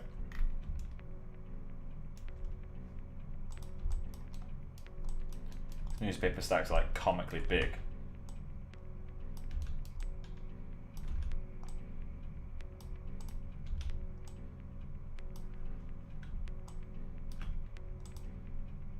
Okay, that's a bit better.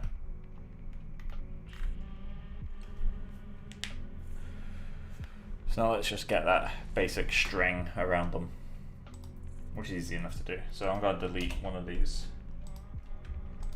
I'm going to zero out transforms and the rotation. Fuck it, let's zero out all the transforms, except from scale.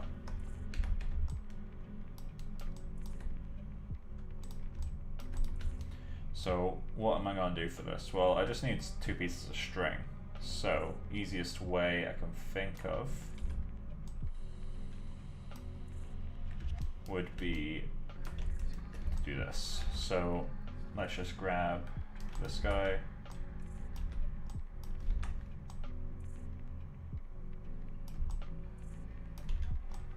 I'm not going to worry about actually doing a proper piece of string right now.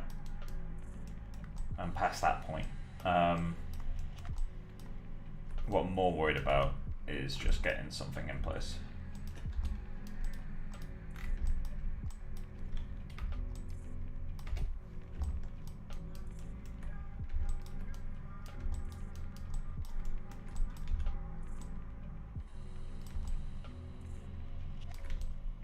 So all I'm going to do is just this sort of shit.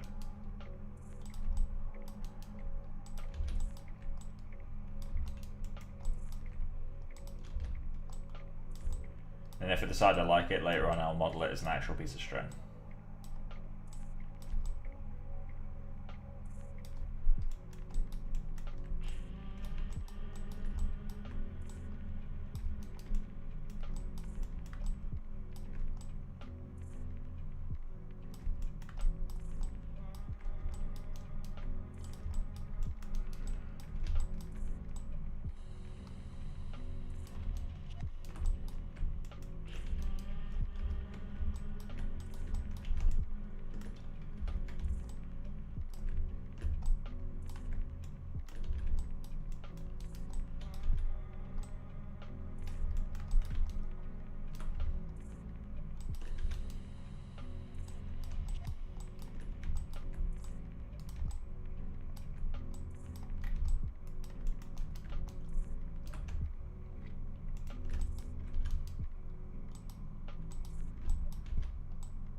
You think we'll get a part 69? Probably, at this rate. Don't worry, Nick, you'll be featured in that one. Winky face.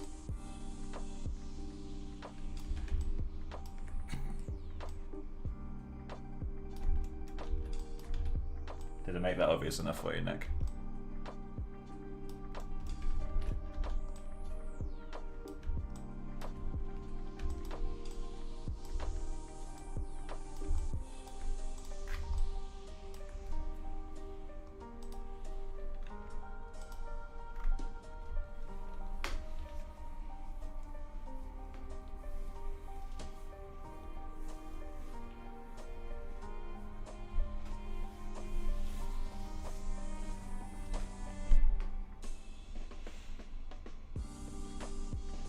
What the fuck is this song?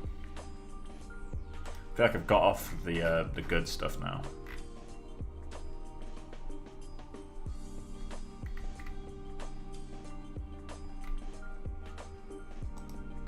This is my favorite one by a mile. I just love Magnus Clausen.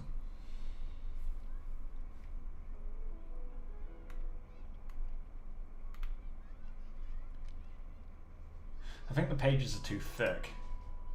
Luckily though, that's really easy to fix. All we have to do is scale these down and just do more of them.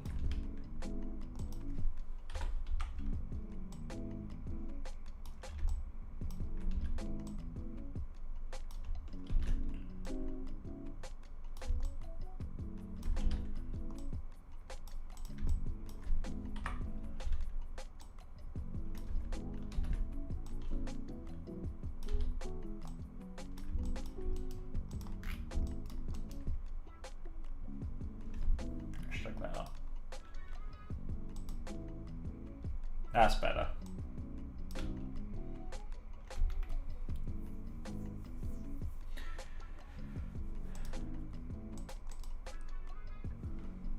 So now the question is more along the lines of, do I want to keep it or do I want to get rid of it? I think it adds something. It'd be one of those things I'll keep for a little bit, and then if I decide I hate it later, then so be it.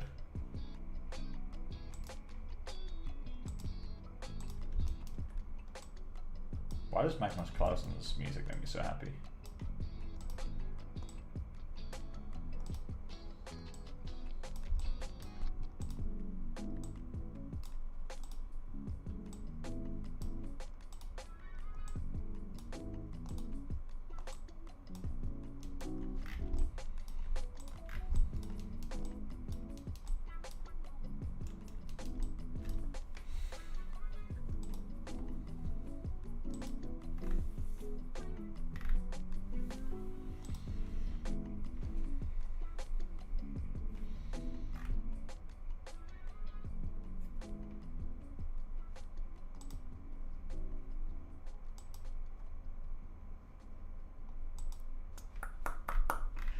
Okay, so we're gonna need bits of junk down here.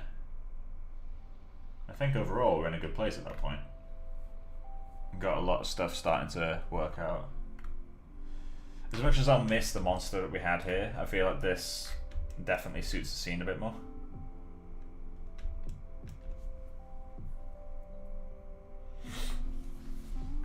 We're gonna need to make this guy's fur like wet. Like now, especially that we've done rain, like he was in the soak before, so we need to make him wet anyway, but like now I mean, we should probably do that now, right? Let's give a quick go at that.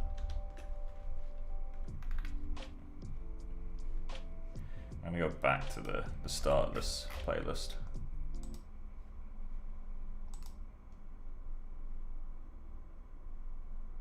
Also, I should get,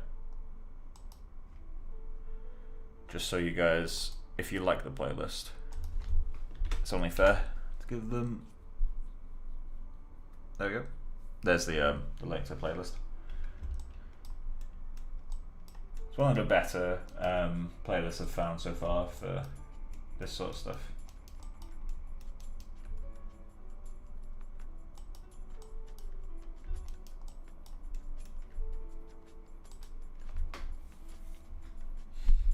So let's go Grim, drain monster.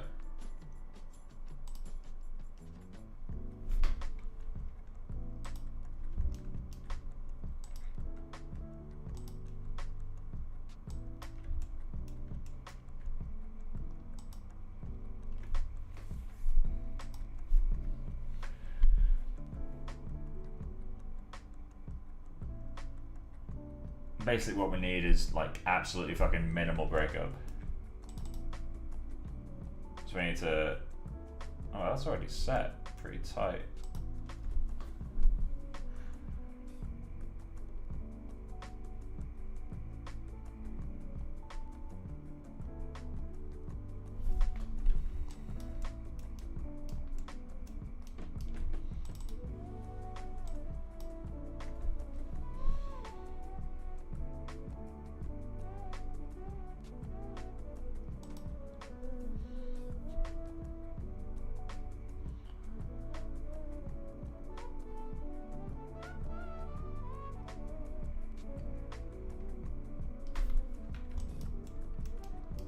But this noise is helpful.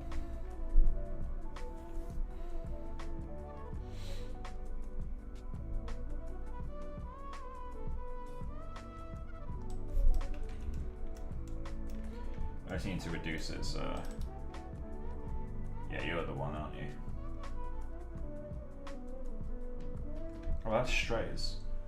So is it, this guy needs to go up.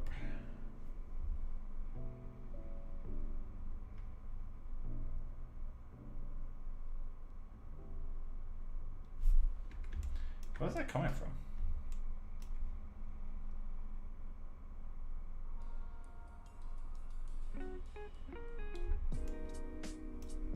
This guy?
That's what I do.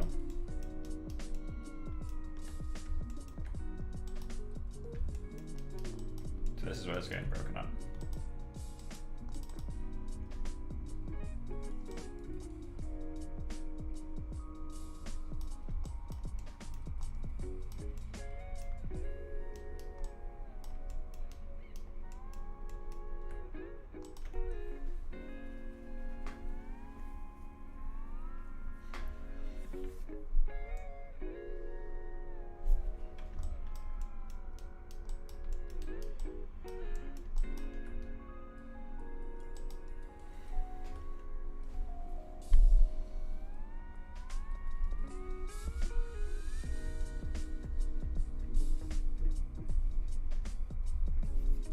So this scraggle that we've got here needs to be really high frequency scraggle.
needs to be stronger.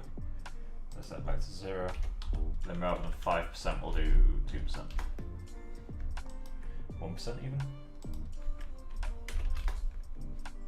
How many of these clumps are there?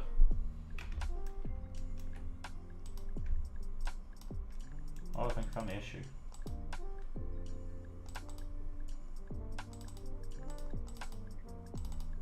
Yeah, it's way too dense. That needs to be like 800 or some shit.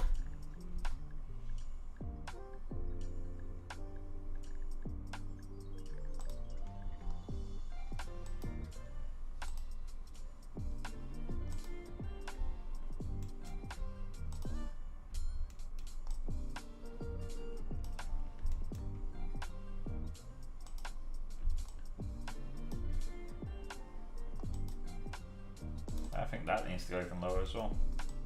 Let's take this down to 150, which allows this one to be stepped down to 600.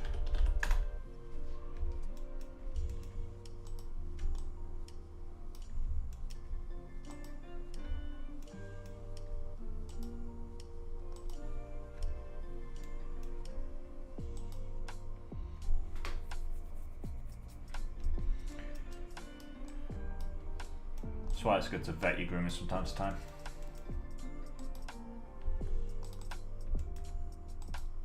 Okay, so those are coming from there.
See how that looks.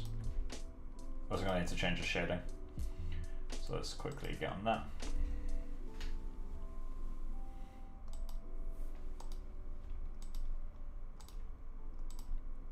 Let's get that loaded up. Just so we can change this roughness. This roughness just needs to go down basically. So let's do a quick view. Still a snapshot. It's a lot thinner now. Might look a bit weird.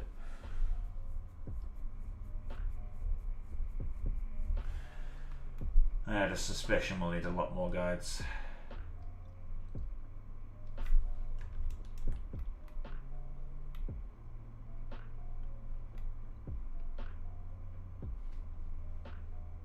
Let's set that down to like 4.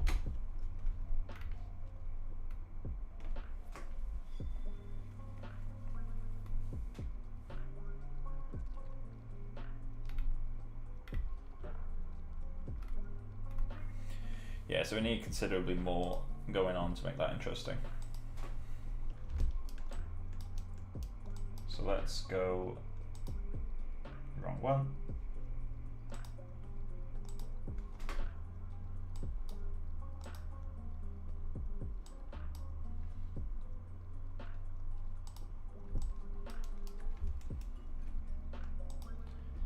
So this is where we can get the interest. So we just need this to be less.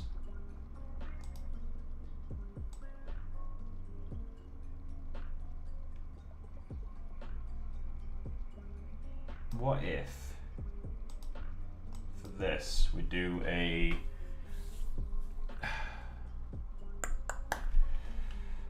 hash ID plus 5 less than 0.5 question mark 0.5 0, 1. Okay, so now replace that 0 with another expression, curve strand U. Then let's go 0.3 as a strength of 1. Okay, and 0.9 has a strength of 0.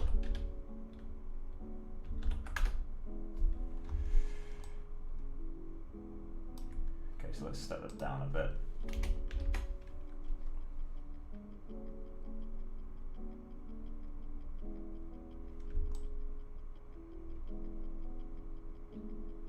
We need to spread out more side to side. So how about, rather than do that, we copy paste this and set it back to 1. Then we add a other scraggle, which is a bit stronger than this one.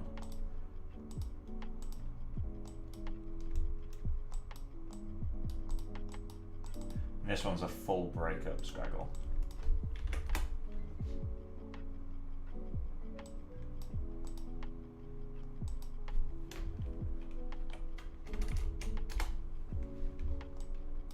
I need to turn off maintain them for this guy. And we need that to be 0. And we need that to be inverted. 0, 2, 1.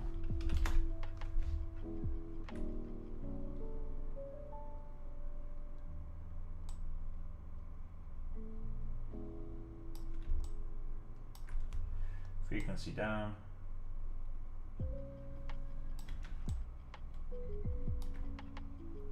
Multiplier up.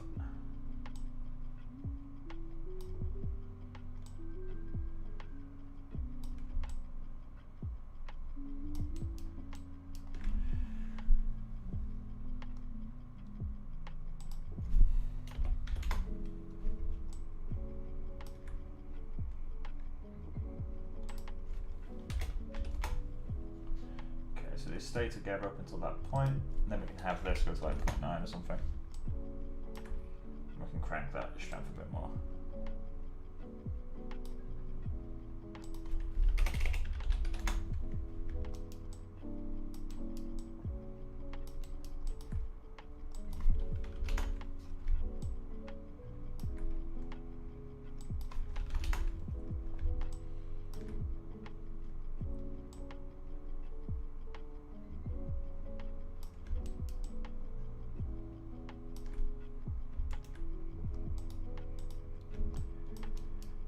I wonder if there's a way to get that to be stronger in certain axes.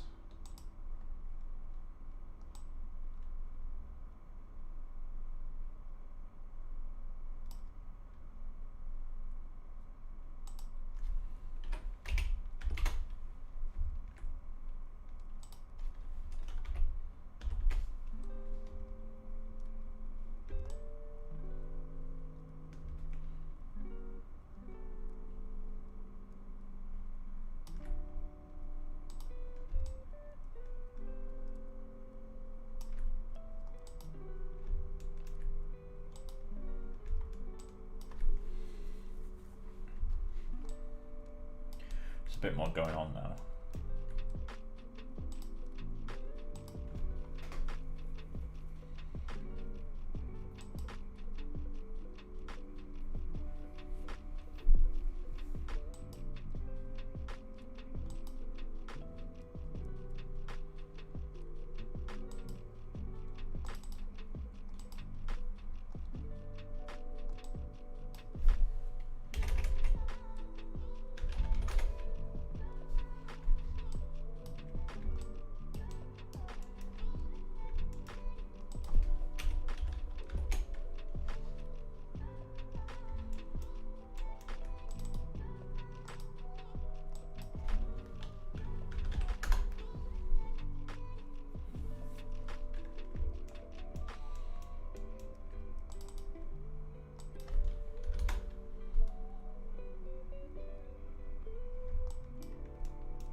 give that a go.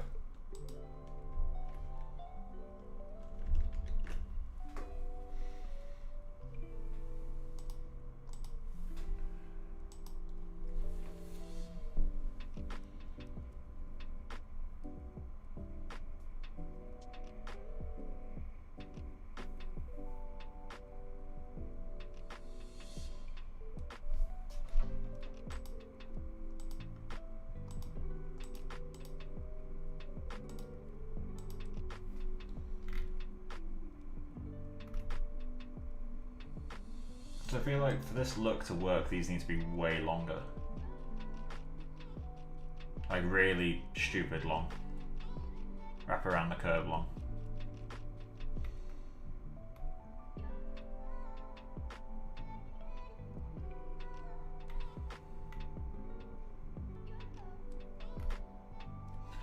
Well, we can give it a go.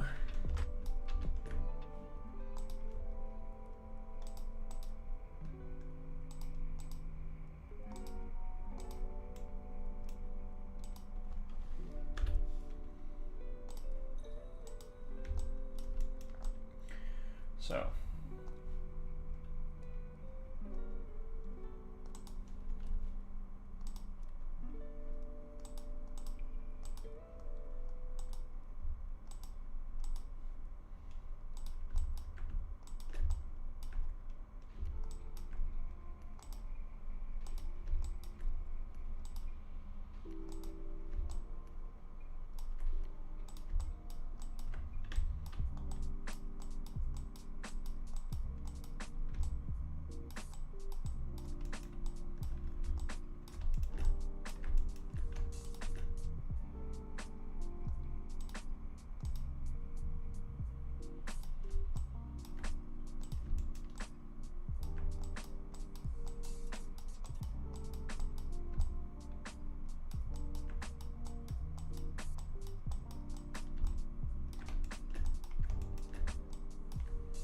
how's that look? What difference does that make?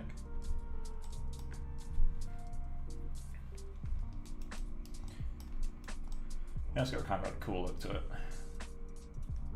I might need more guides.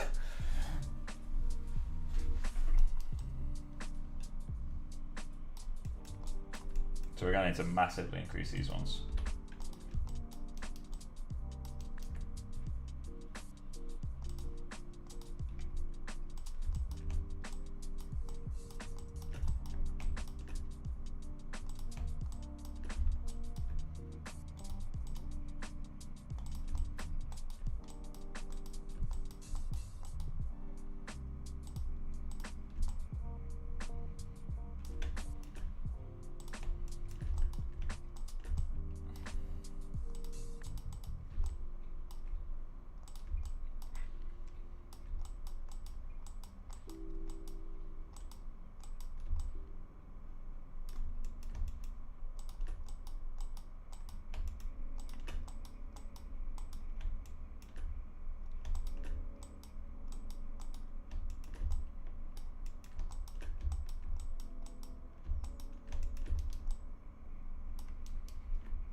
How does that look in comparison?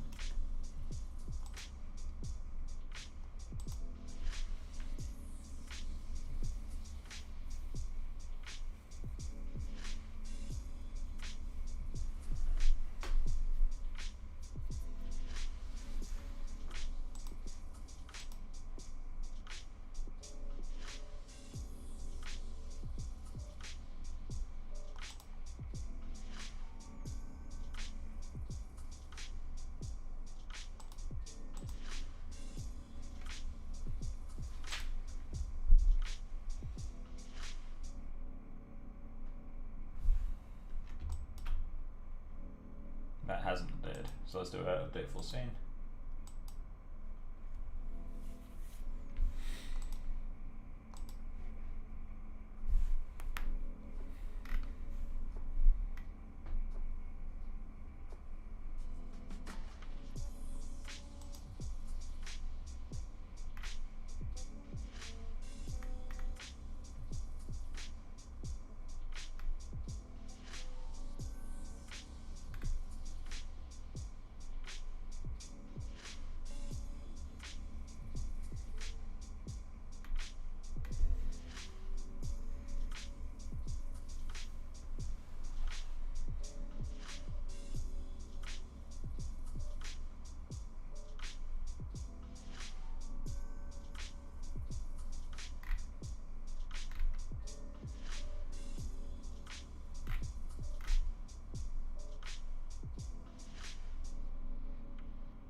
guess we just need to keep growing some of the length of these then.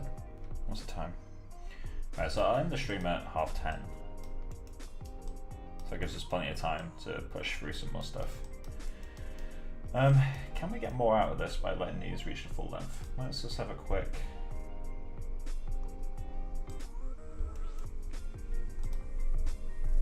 Right, so that's already not reaching. What happens if I set this to 1.1? Oh, hello. We actually reach a long length. Alright, cool. So that means we can do... Means we can do this, right?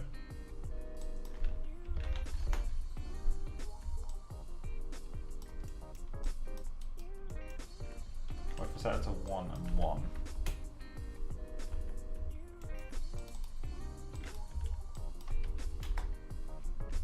Okay, so it behaves differently.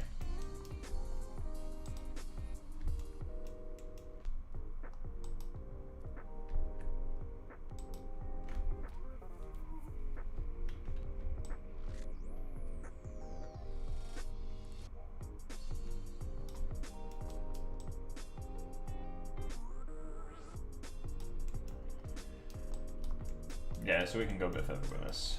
Let's have a quick look at something though. Should we loosen up the base of these clumps? I.e. these ones.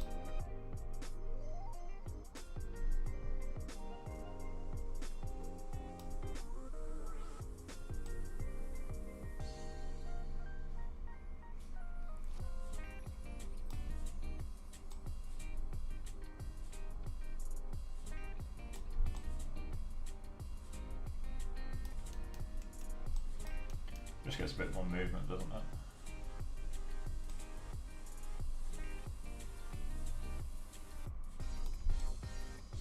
Beautiful.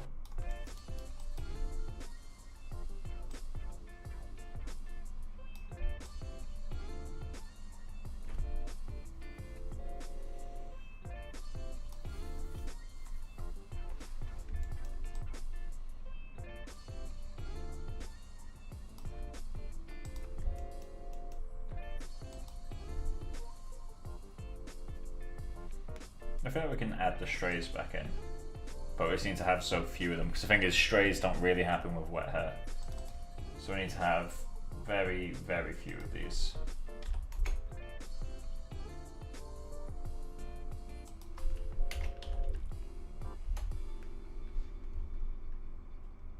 And we need them to break further away, if I remember correctly.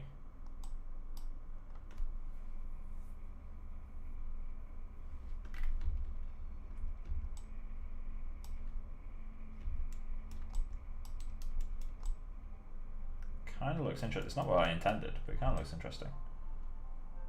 Let's keep that. It looks so bad. Alright, so let's do a quick test run of that, because now we've got all this stuff going on.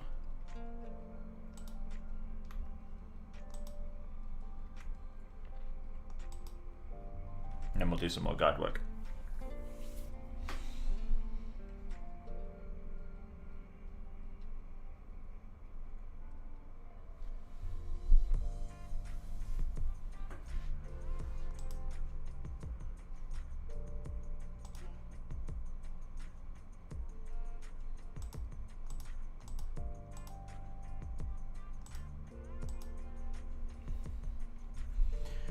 Yeah, it's a bit much. I'm not keen on the effect that's had, so let's bring that back.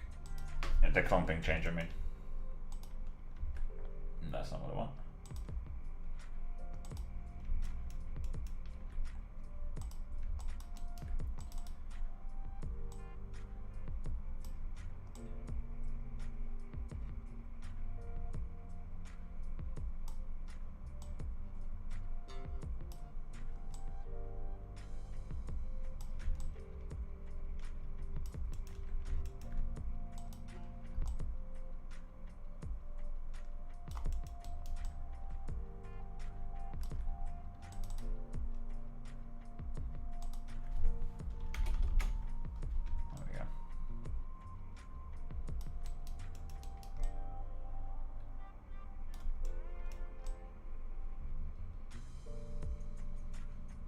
see more of this side to side. So let's get that hidden and start increasing the length of some of these guys and doing some crazy shapes. Also probably want to bring some of these shorter ones out, which is easy enough to do. Gonna get the Wacom out because this is a lot of guide work that's coming up now.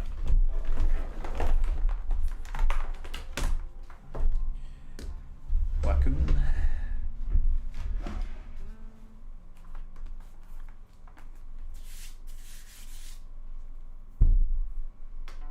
Sorry about knocking the microphone there. Right. What's the date? It's 16th. Payday on Friday.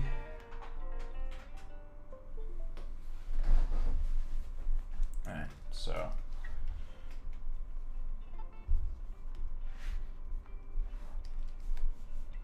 Cool. Let's go one thing at a time. Let's grab you first.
Just need to pull all these down. I think at a time there. Let's grab this guy.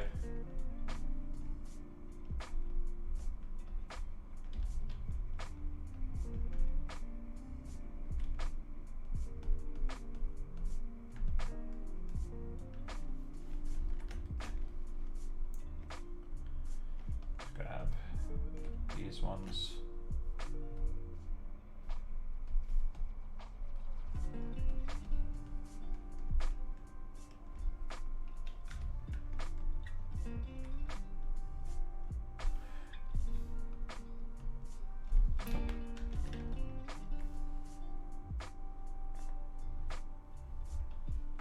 It'd be really nice to get a non-screen space sculpt brush, one that has some like depth handling.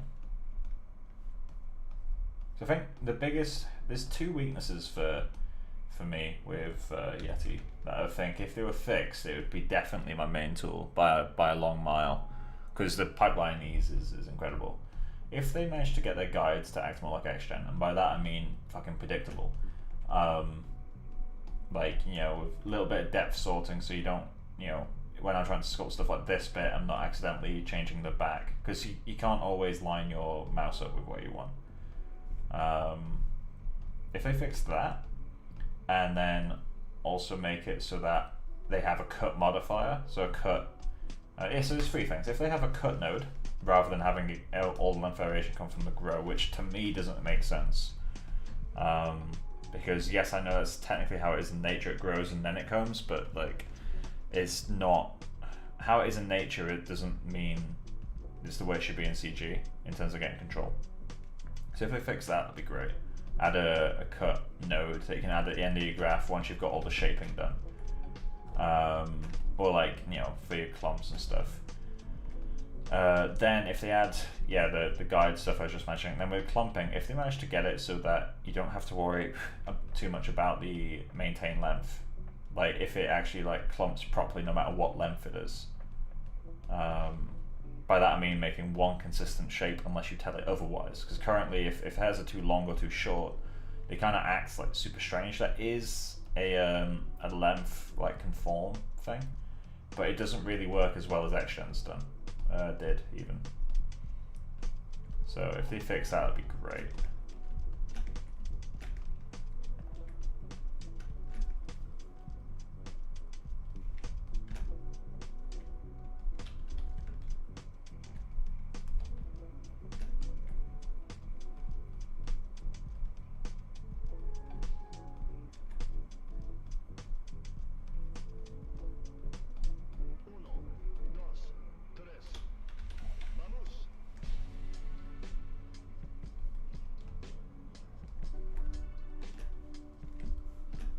So let's get this guy, add a bit of length.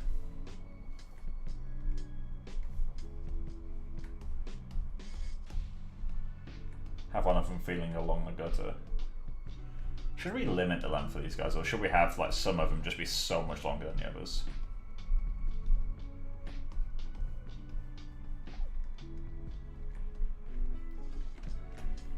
Let's add a bit more length to these guys too.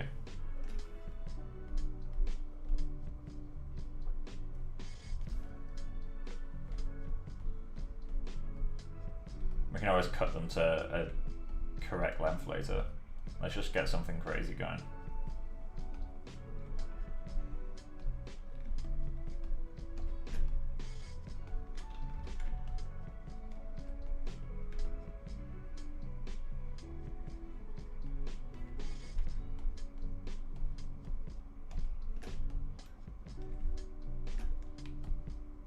That one's completely under the ground.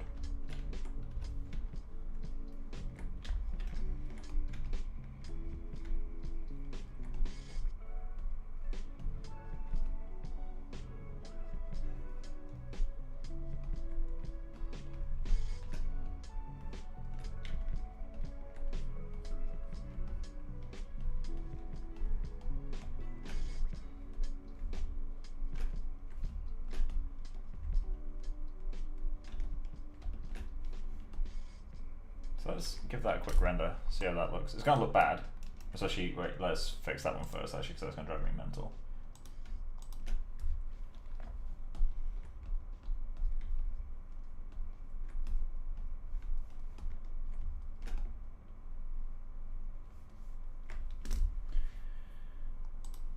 So let's just go and alt save that guy.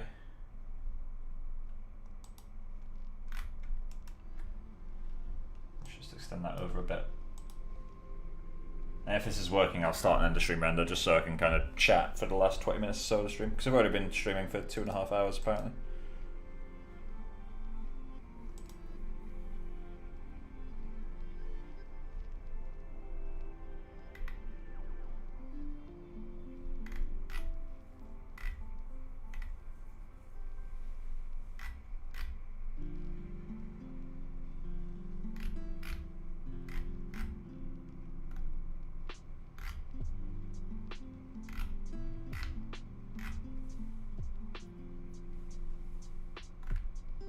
Oh, yeah, it'd help if I make the groom visible.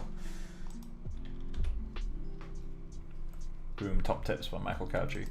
Make groom visible before render.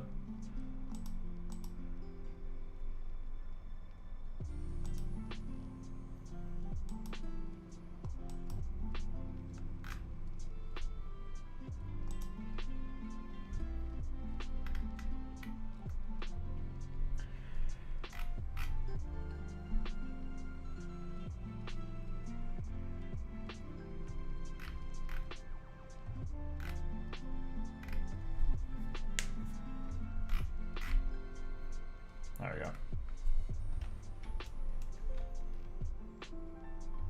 I'm reviewing it too early on in yeah, I am. Okay. It's kind of interesting though, that super thick thing that's got going. But let's view the correct part of the chain.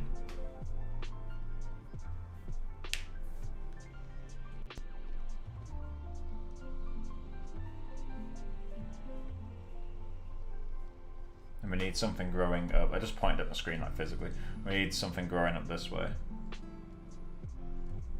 to help tie the top and bottom together. That's looking better though.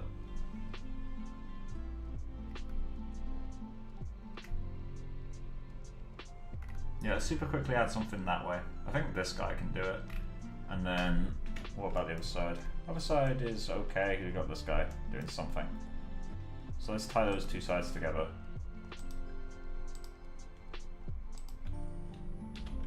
So we just need, let's use this one.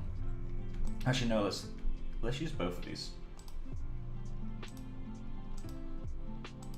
So, you need to not go diagonally, please.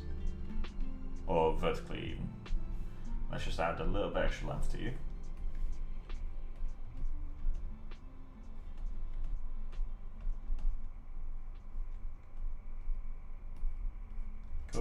that, and then the one at the bottom, just have it do that. So I completely just whoop. See if that works. Just pull this along.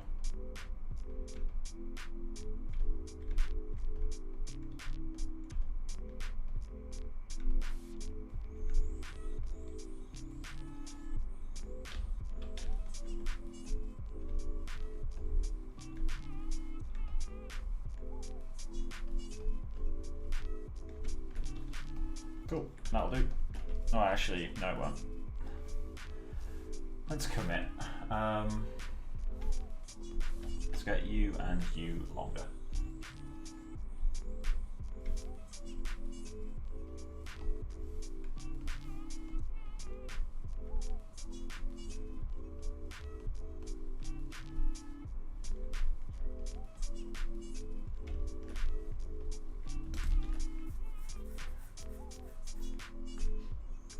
Cool.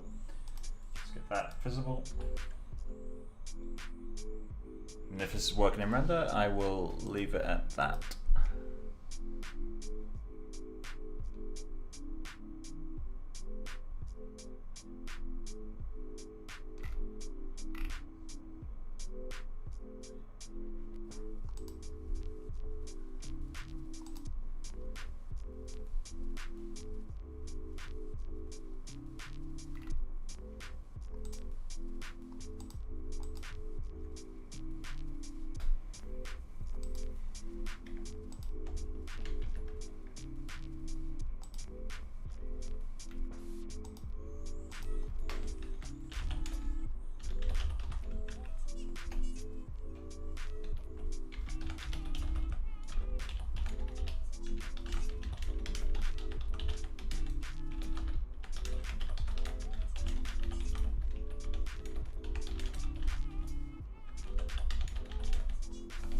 Second, guys.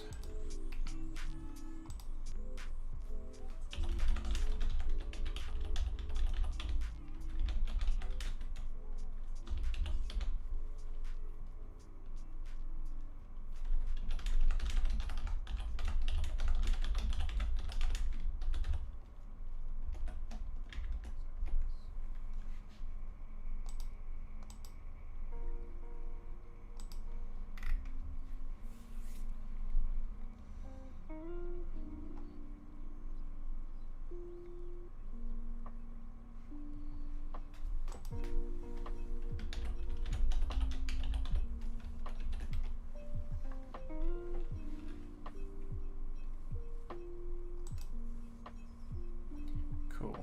Oh, we just had a few more people drop by. Maybe it's not a good time to end the stream. God damn it. Well, welcome to people who've just joined. If you're new here, you know, feel free to drop in the comments. It's always good to see new people here. So let's check this.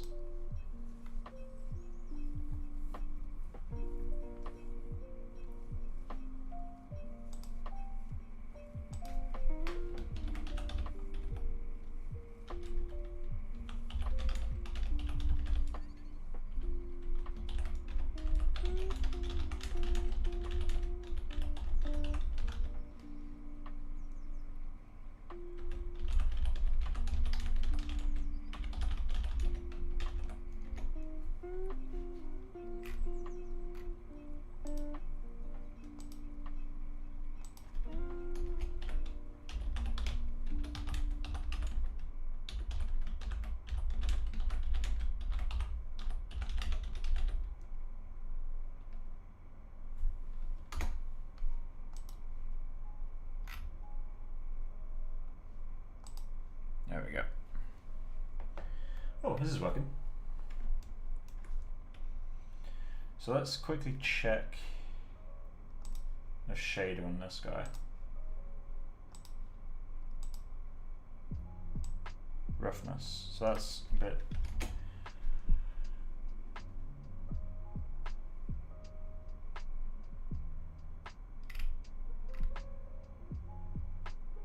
I don't want it to cause, like, draw too much attention to itself, so I'll probably leave the the length, not much further than this.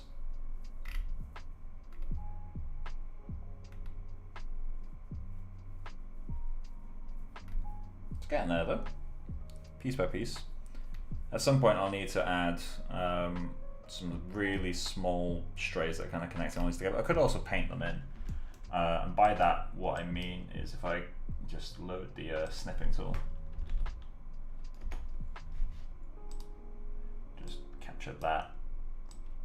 Well, that renders off to the side. So one thing that would be really helpful to make sure I get at some point is just little strands that kind of connecting everything together, or maybe not like that, that's pretty bad. But you know, just little things that just kind of pulling everything together. Ideally thinner than that. But that's just to make it feel like it's on the surface a bit more.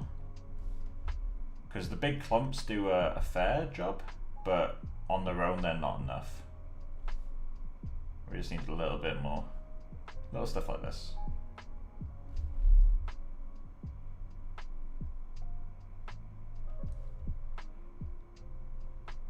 So I mean, like it's a subtle difference. Like it's really not a big thing, but adding those little hairs. I mean, these lines are too thick, but adding these little hairs that kind of stick to the curve like really closely, that will make a surprisingly big difference. This is a little bit strong.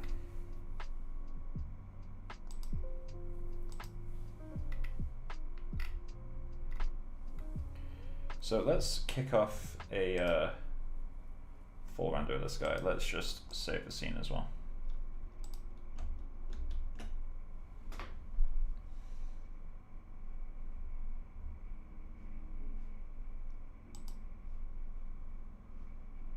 There we go. In fact, I'm going to update full scene just so it starts a render that I can't actually like accidentally cancel. And while that goes, we can figure out what we're going to put in the scene. In terms of like little bits of debris, because I've still got a lot of texturing to do environment-wise. Still got to do all the wood, which is probably the main thing I really need to get a move on with doing the wood. I need more stuff on like the walls to kind of make them more interesting. Hey Philippe, how have you found Yeti compared to Action? I prefer it for pipeline. I hate it for actual groom control. I'll say hate it, it's a strong word.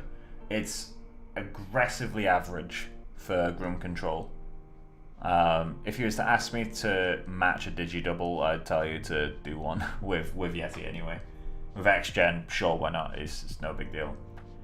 That said, Yeti is very friendly pipeline-wise. It's just unusually hard to get rid of some elements.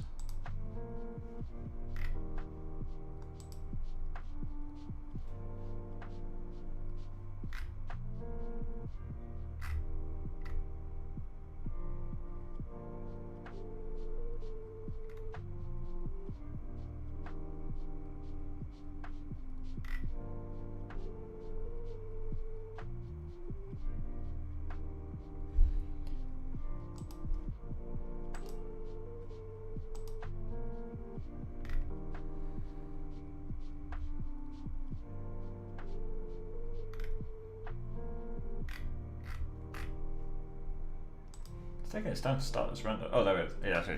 It actually has started. Got there eventually. Yeah, so we got. I think the stack of newspapers is okay. It might need to move a little bit. I don't know where it could go though. Maybe it could go over here or back here somewhere.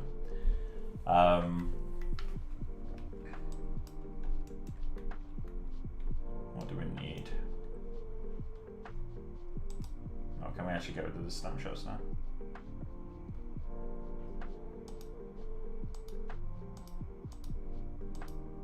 Yeah, that hair's a lot better now. See, this is one of the things that I always kind of come back to is like being brave on shapes, because I wasn't like, I look at this like, and in the last renders I was like, oh yeah, these are growing out, it's kind of cool.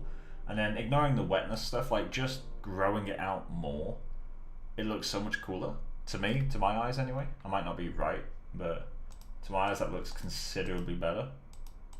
And it's not really that big of a change, it's more just like the same shapes pushed further.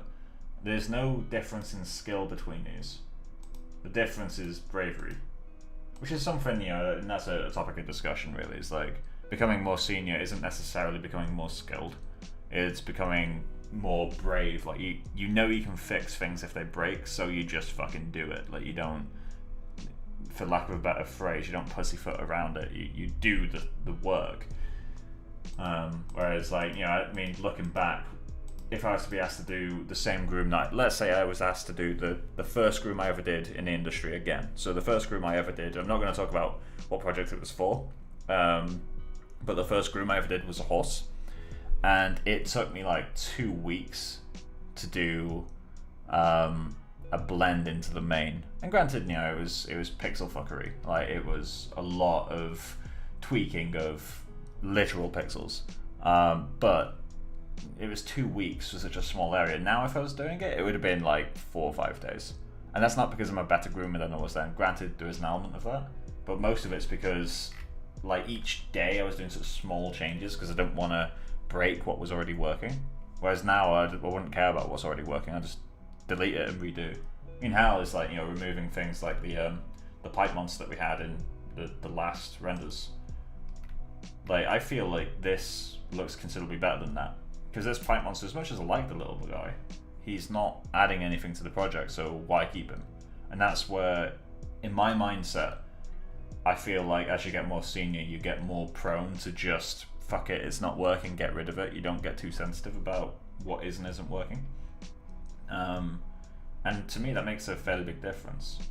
I feel like I got lucky in today's stream though in terms of the water. That's made a really big difference for actually quite little work. You know, it started as just placing a plane, adding a water shader to it, but then, you know, quickly adding coating and stuff to everything else. But yeah, like, I feel like it's an interesting topic of discussion, really, is like how people handle deleting their work. I mean, there's 8 of you watching right now. How do you guys handle, like, if you know something isn't working in your project, how do you handle that? Like, do you do paint overs? Do you just ignore it until you have a epiphany? Like, you lay in bed and all of a sudden you're like, that's what I need to do. Or do you just delete it and do it again? Or mix, you know, all of the above. I mean, you know, I mix and match those. I normally go down the route of delete, I think. But, you know, I'm very destructive in how I work with stuff that isn't actually sensitive. Pipeline wise, yeah, I'm not destructive there. Like if stuff is sensitive in a pipeline, then I won't just delete shit at random. But personal projects, fuck it, delete it. Doesn't matter to me. I am rambling right now, but it'd be good to hear what you guys think about that sort of stuff. So let's save this out. And I'm gonna go into Critter with this. So save this to my desktop. And I'm just gonna add an increment to this. Cool, and then let's get Critter open.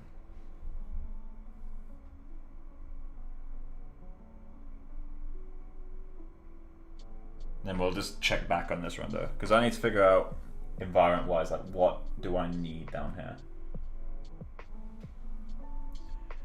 New file. Wait, no, I need to open a file. Open file. Okay, it's 16. Cool. So let's get a layer on top of this. And let's just do a quick test. In my personal projects, redoing is always the best way. Yeah, it's like, it would be interesting to see how the thoughts of artists at different levels change. Like, I feel like it'd be really fascinating to watch, because the most destructive artists I've ever known are probably the most confident ones. And that's not saying, oh, they're confident because they're better. Like, that's really not what I'm saying at all. What I'm saying is, like, out of the confident artists I've known, because they know they can get results, they're not afraid of deleting stuff. And that tends to come a little bit with experience. Whereas juniors and students are terrified of deleting works. They don't want to have wasted their time, but as time goes on, you start to realize it's fucking irrelevant how much time you've wasted. What matters is how the project turns out.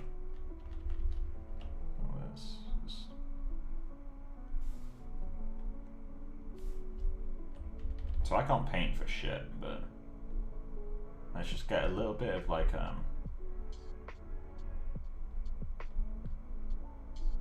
just wondering what it would look like if I added like grass or some kind of plant. life down here. This will be a nightmare to groom, mind. Like, I'm not set on doing this.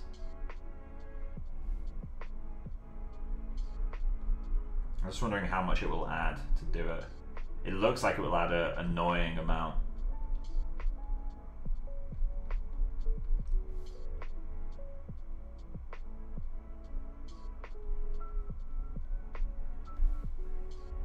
This is my kind of drawing where I'm not good enough to draw shading, but damn, I can draw a mean line.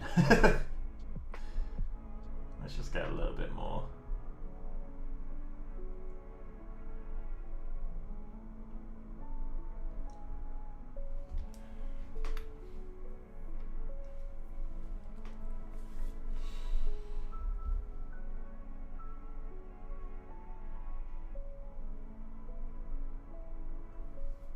So how will I do this execution-wise? I feel like the easiest way would be to make little meshes, like tiny little meshes that are just like razor thin that I grow groom off of.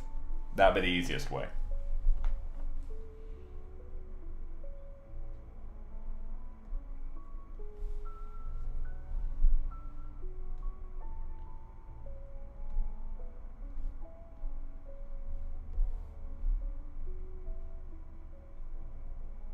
The fun thing will be getting the meshes in the right places.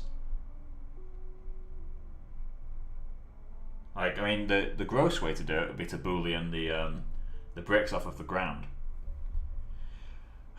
And I say that's the gross way because it's the way I'm going to do it. That sounds like probably the most efficient way to get meshes that don't intersect the bricks. And let's just see what happens if we get a little white flower. Maybe like that guy. Try little planes with opacity maps. Yeah, I could do. What I'm wondering though, if I'm doing grass, like I may as well do Yeti, just because I can just have planes. But if I want to do flowers, I'll probably just model that, to be honest.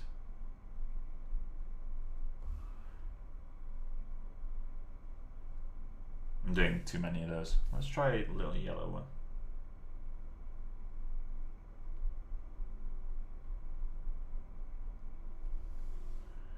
And a little red one.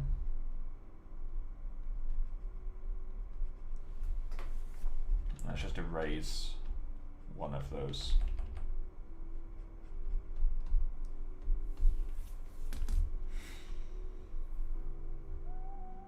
I feel like that does a fair amount.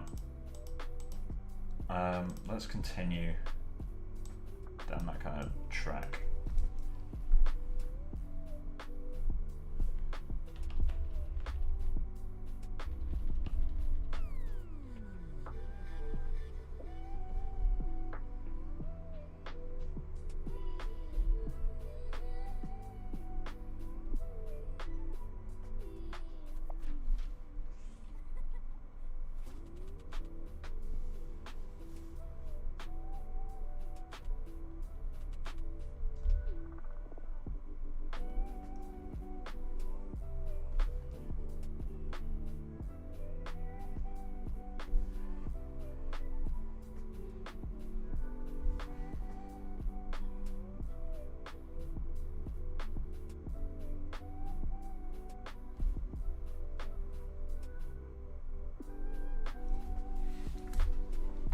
I think that would be enough. So that'll be the next thing to add. Let's quickly check how the render's going to.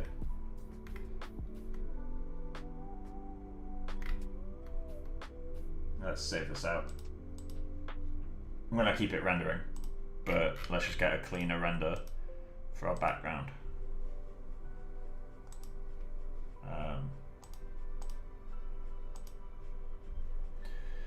So add a new layer. File imports. No, okay, open. Cool. Copy layer, paste layer. There we go. Drag that down there and delete. Wait. Cool. Delete that.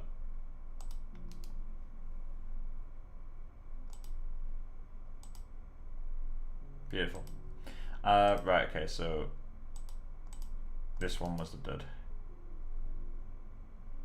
Remove layer. So this one is what I'm going to paint stones and shit in. So let's go to blue, very desaturated, pretty dark.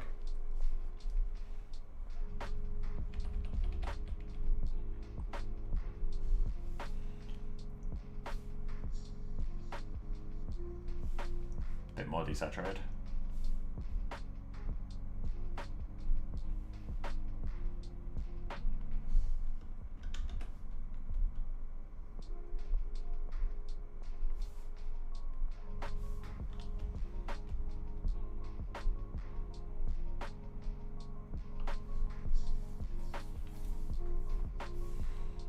I need a stronger brush. Something with more edges.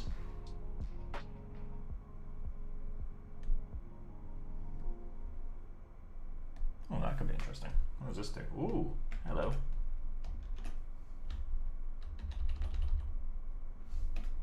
That's an interesting brush.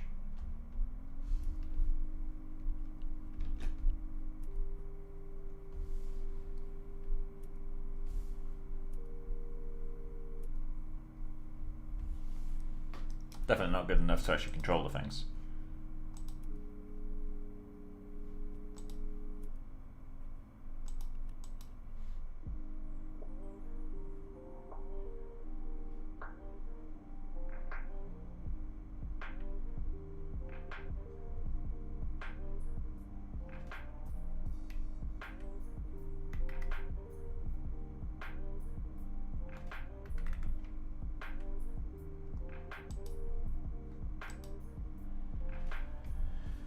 What was I doing?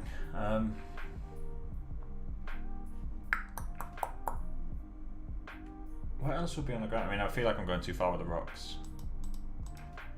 Let's just erase those. And let's just paint. What brushes? What brushes are a good option? I need sharp brushes. I mean, that's pretty sharp.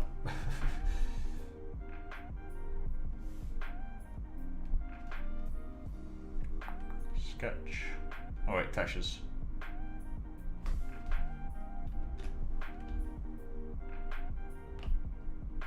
Nope, kind of fuzzy. It's meant to be used as a bigger brush, isn't it?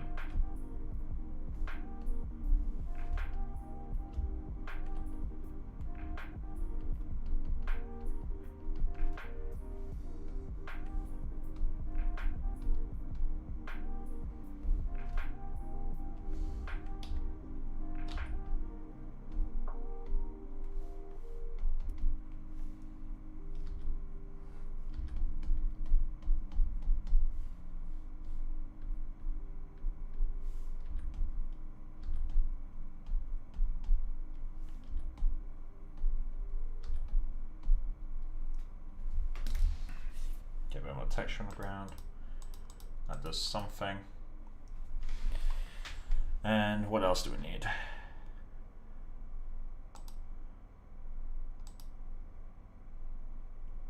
That could be a nice brush.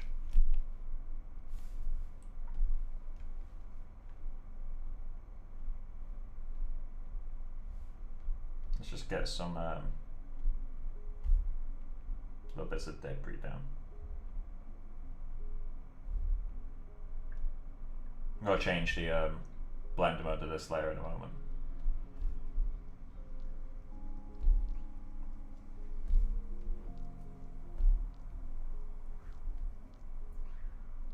I'm just thinking like little pebbles.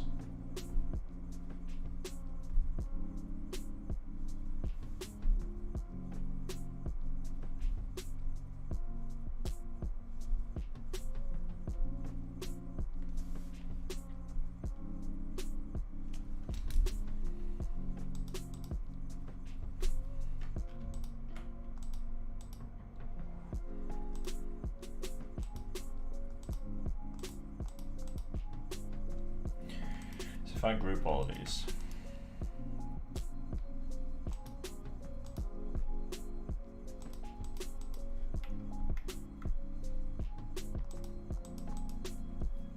That helps the ground quite a lot. So we need a bit more grunge, some grass coming through, and some little bits of stones. Nothing too major then.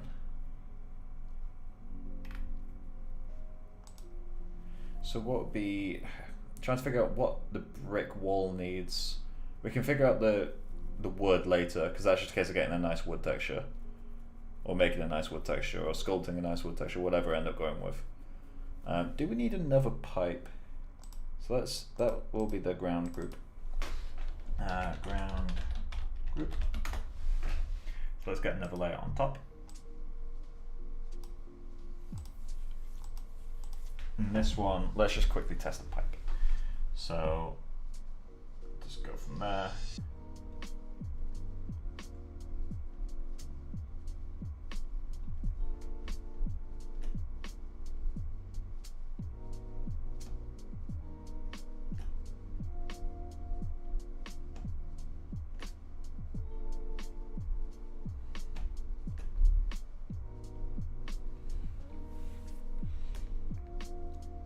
Is that worth adding?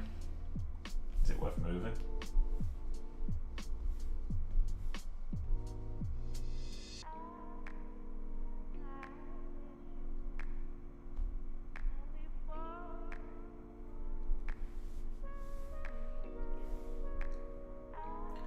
Nah, I don't like that.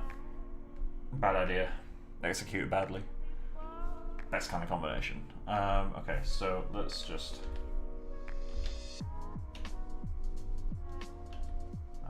you to erase, there we go. Okay, so what can we do up here? Because it's missing something. I don't know what it is. Let's go back to black.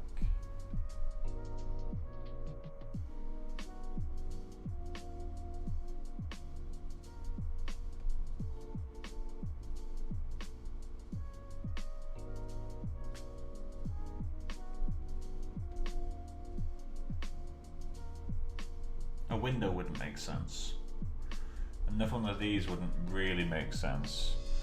What would be on the side of buildings in Victorian city? So Victorian era photos. And then let's go with poverty. I do want it to be a rundown little universe. So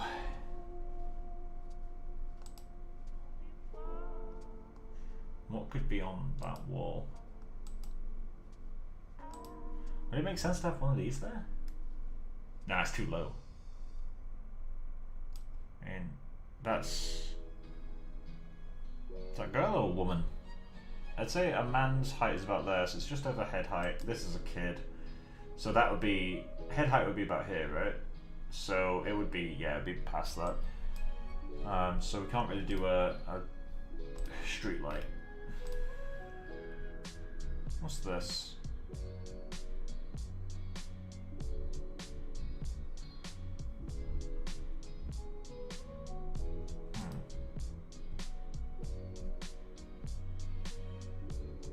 What else could be there? Did they do baby cages back in the Victorian thing?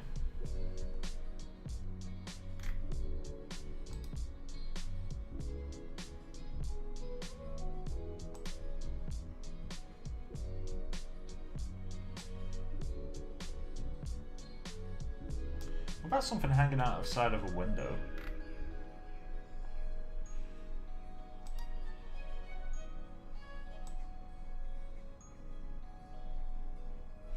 Would that height make sense for something to be hanging out of a window? Let's just quickly erase that one. That's not what I want at all. So if there was a window, it would be at like that height. Somewhere around there, I feel. I know, because that'd be like almost ground level, because that's going to be the ceiling. Because they didn't have tall ceilings. So that would be about the height of the ceiling. So that would be like shin height at most. So now you'd fall and die out of that thing. That said, if a window was about here, well, let's fix that perspective a little bit. If a window is about there, then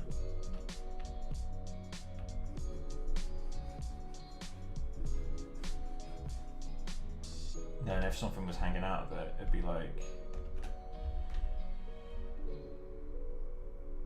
yeah, you barely see it creeping. Oh, that could be all it needs. Unless it's like a thick layer of plants or something.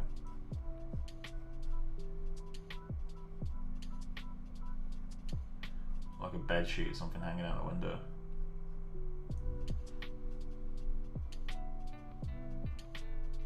Which should be really easy to do with Marvelous.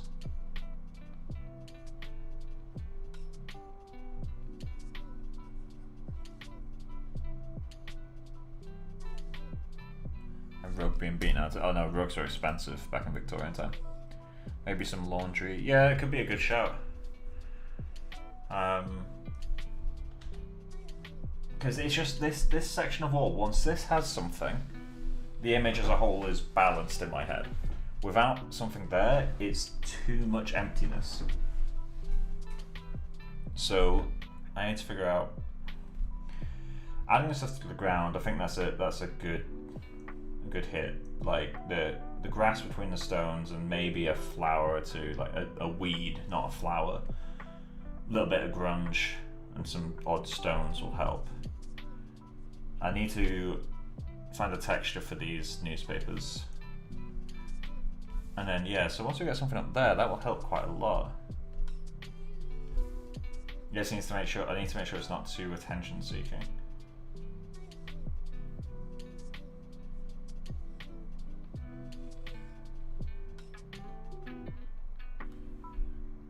Oh, cool. I'll quickly search a name. I'm awful with artist names. Hell, the only reason I found John Kenn Mortensen was literally a meme. Oh wow, his stuff is beautiful. Wait, he does YouTube videos, doesn't he?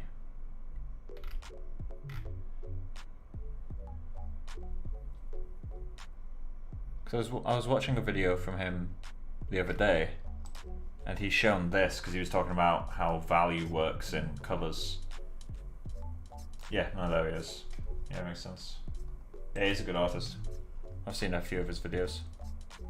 Oh, I've accidentally clicked on an image that could be quite interesting. This. The amount of dirt that's on the road. How would I do dirt though?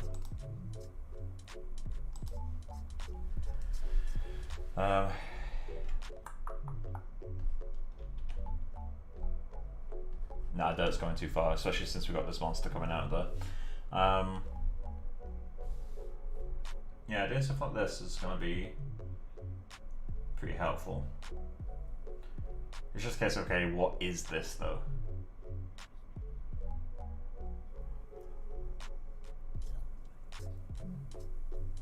Window height does make sense to be about that. Let's quickly figure something out in Maya. Also, how clean is this yet? It's starting to get pretty clean. Need to get some more breakup on these bricks though.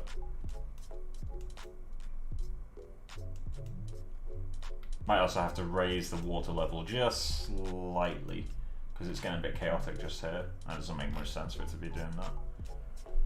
Visually quite noisy. Well, I'll leave this to render. I guess the next stream we can figure out this stuff. The next stream will be in what, 2 days? Today's yeah, so next stream's on Thursday, which is 2 days from now. No! Okay, this is why I hate running IPRs. Why did that start a new render? I didn't do anything. Alright, update full scene and leave that cooking in the background. Alright, cool. So I'm just gonna leave that going for the next like 40 odd minutes. And yeah, so in terms of what we'll do in the next stream, I'll implement this, whatever it is. Let's just quickly duplicate that layer. and hide it for a moment.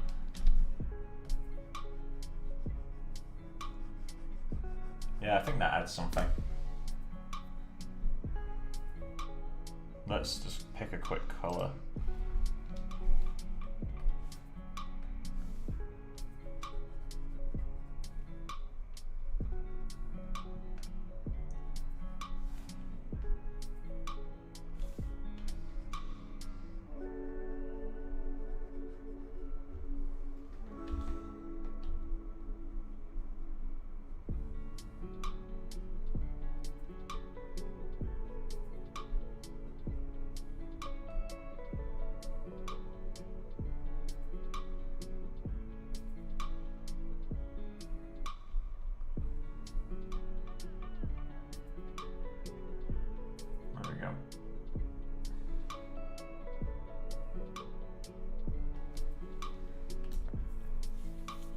Probably change that color, but can we add a HSV?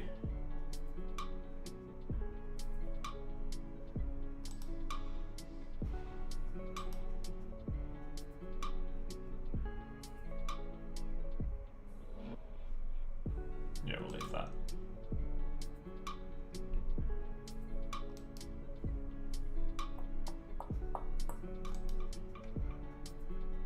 Yeah, I think that's a promising route to go down, I think. Once we've got that, we can call the scene, in terms of construction, done. We've still got a fair amount of actual look dev to do. And possibly relighting. I've grown quite attached to this lighting, at least on the characters. I want to get a bit more going on with the god rays coming out of this thing. So we'll address that. But yeah, so okay, I'm gonna call that an end of stream.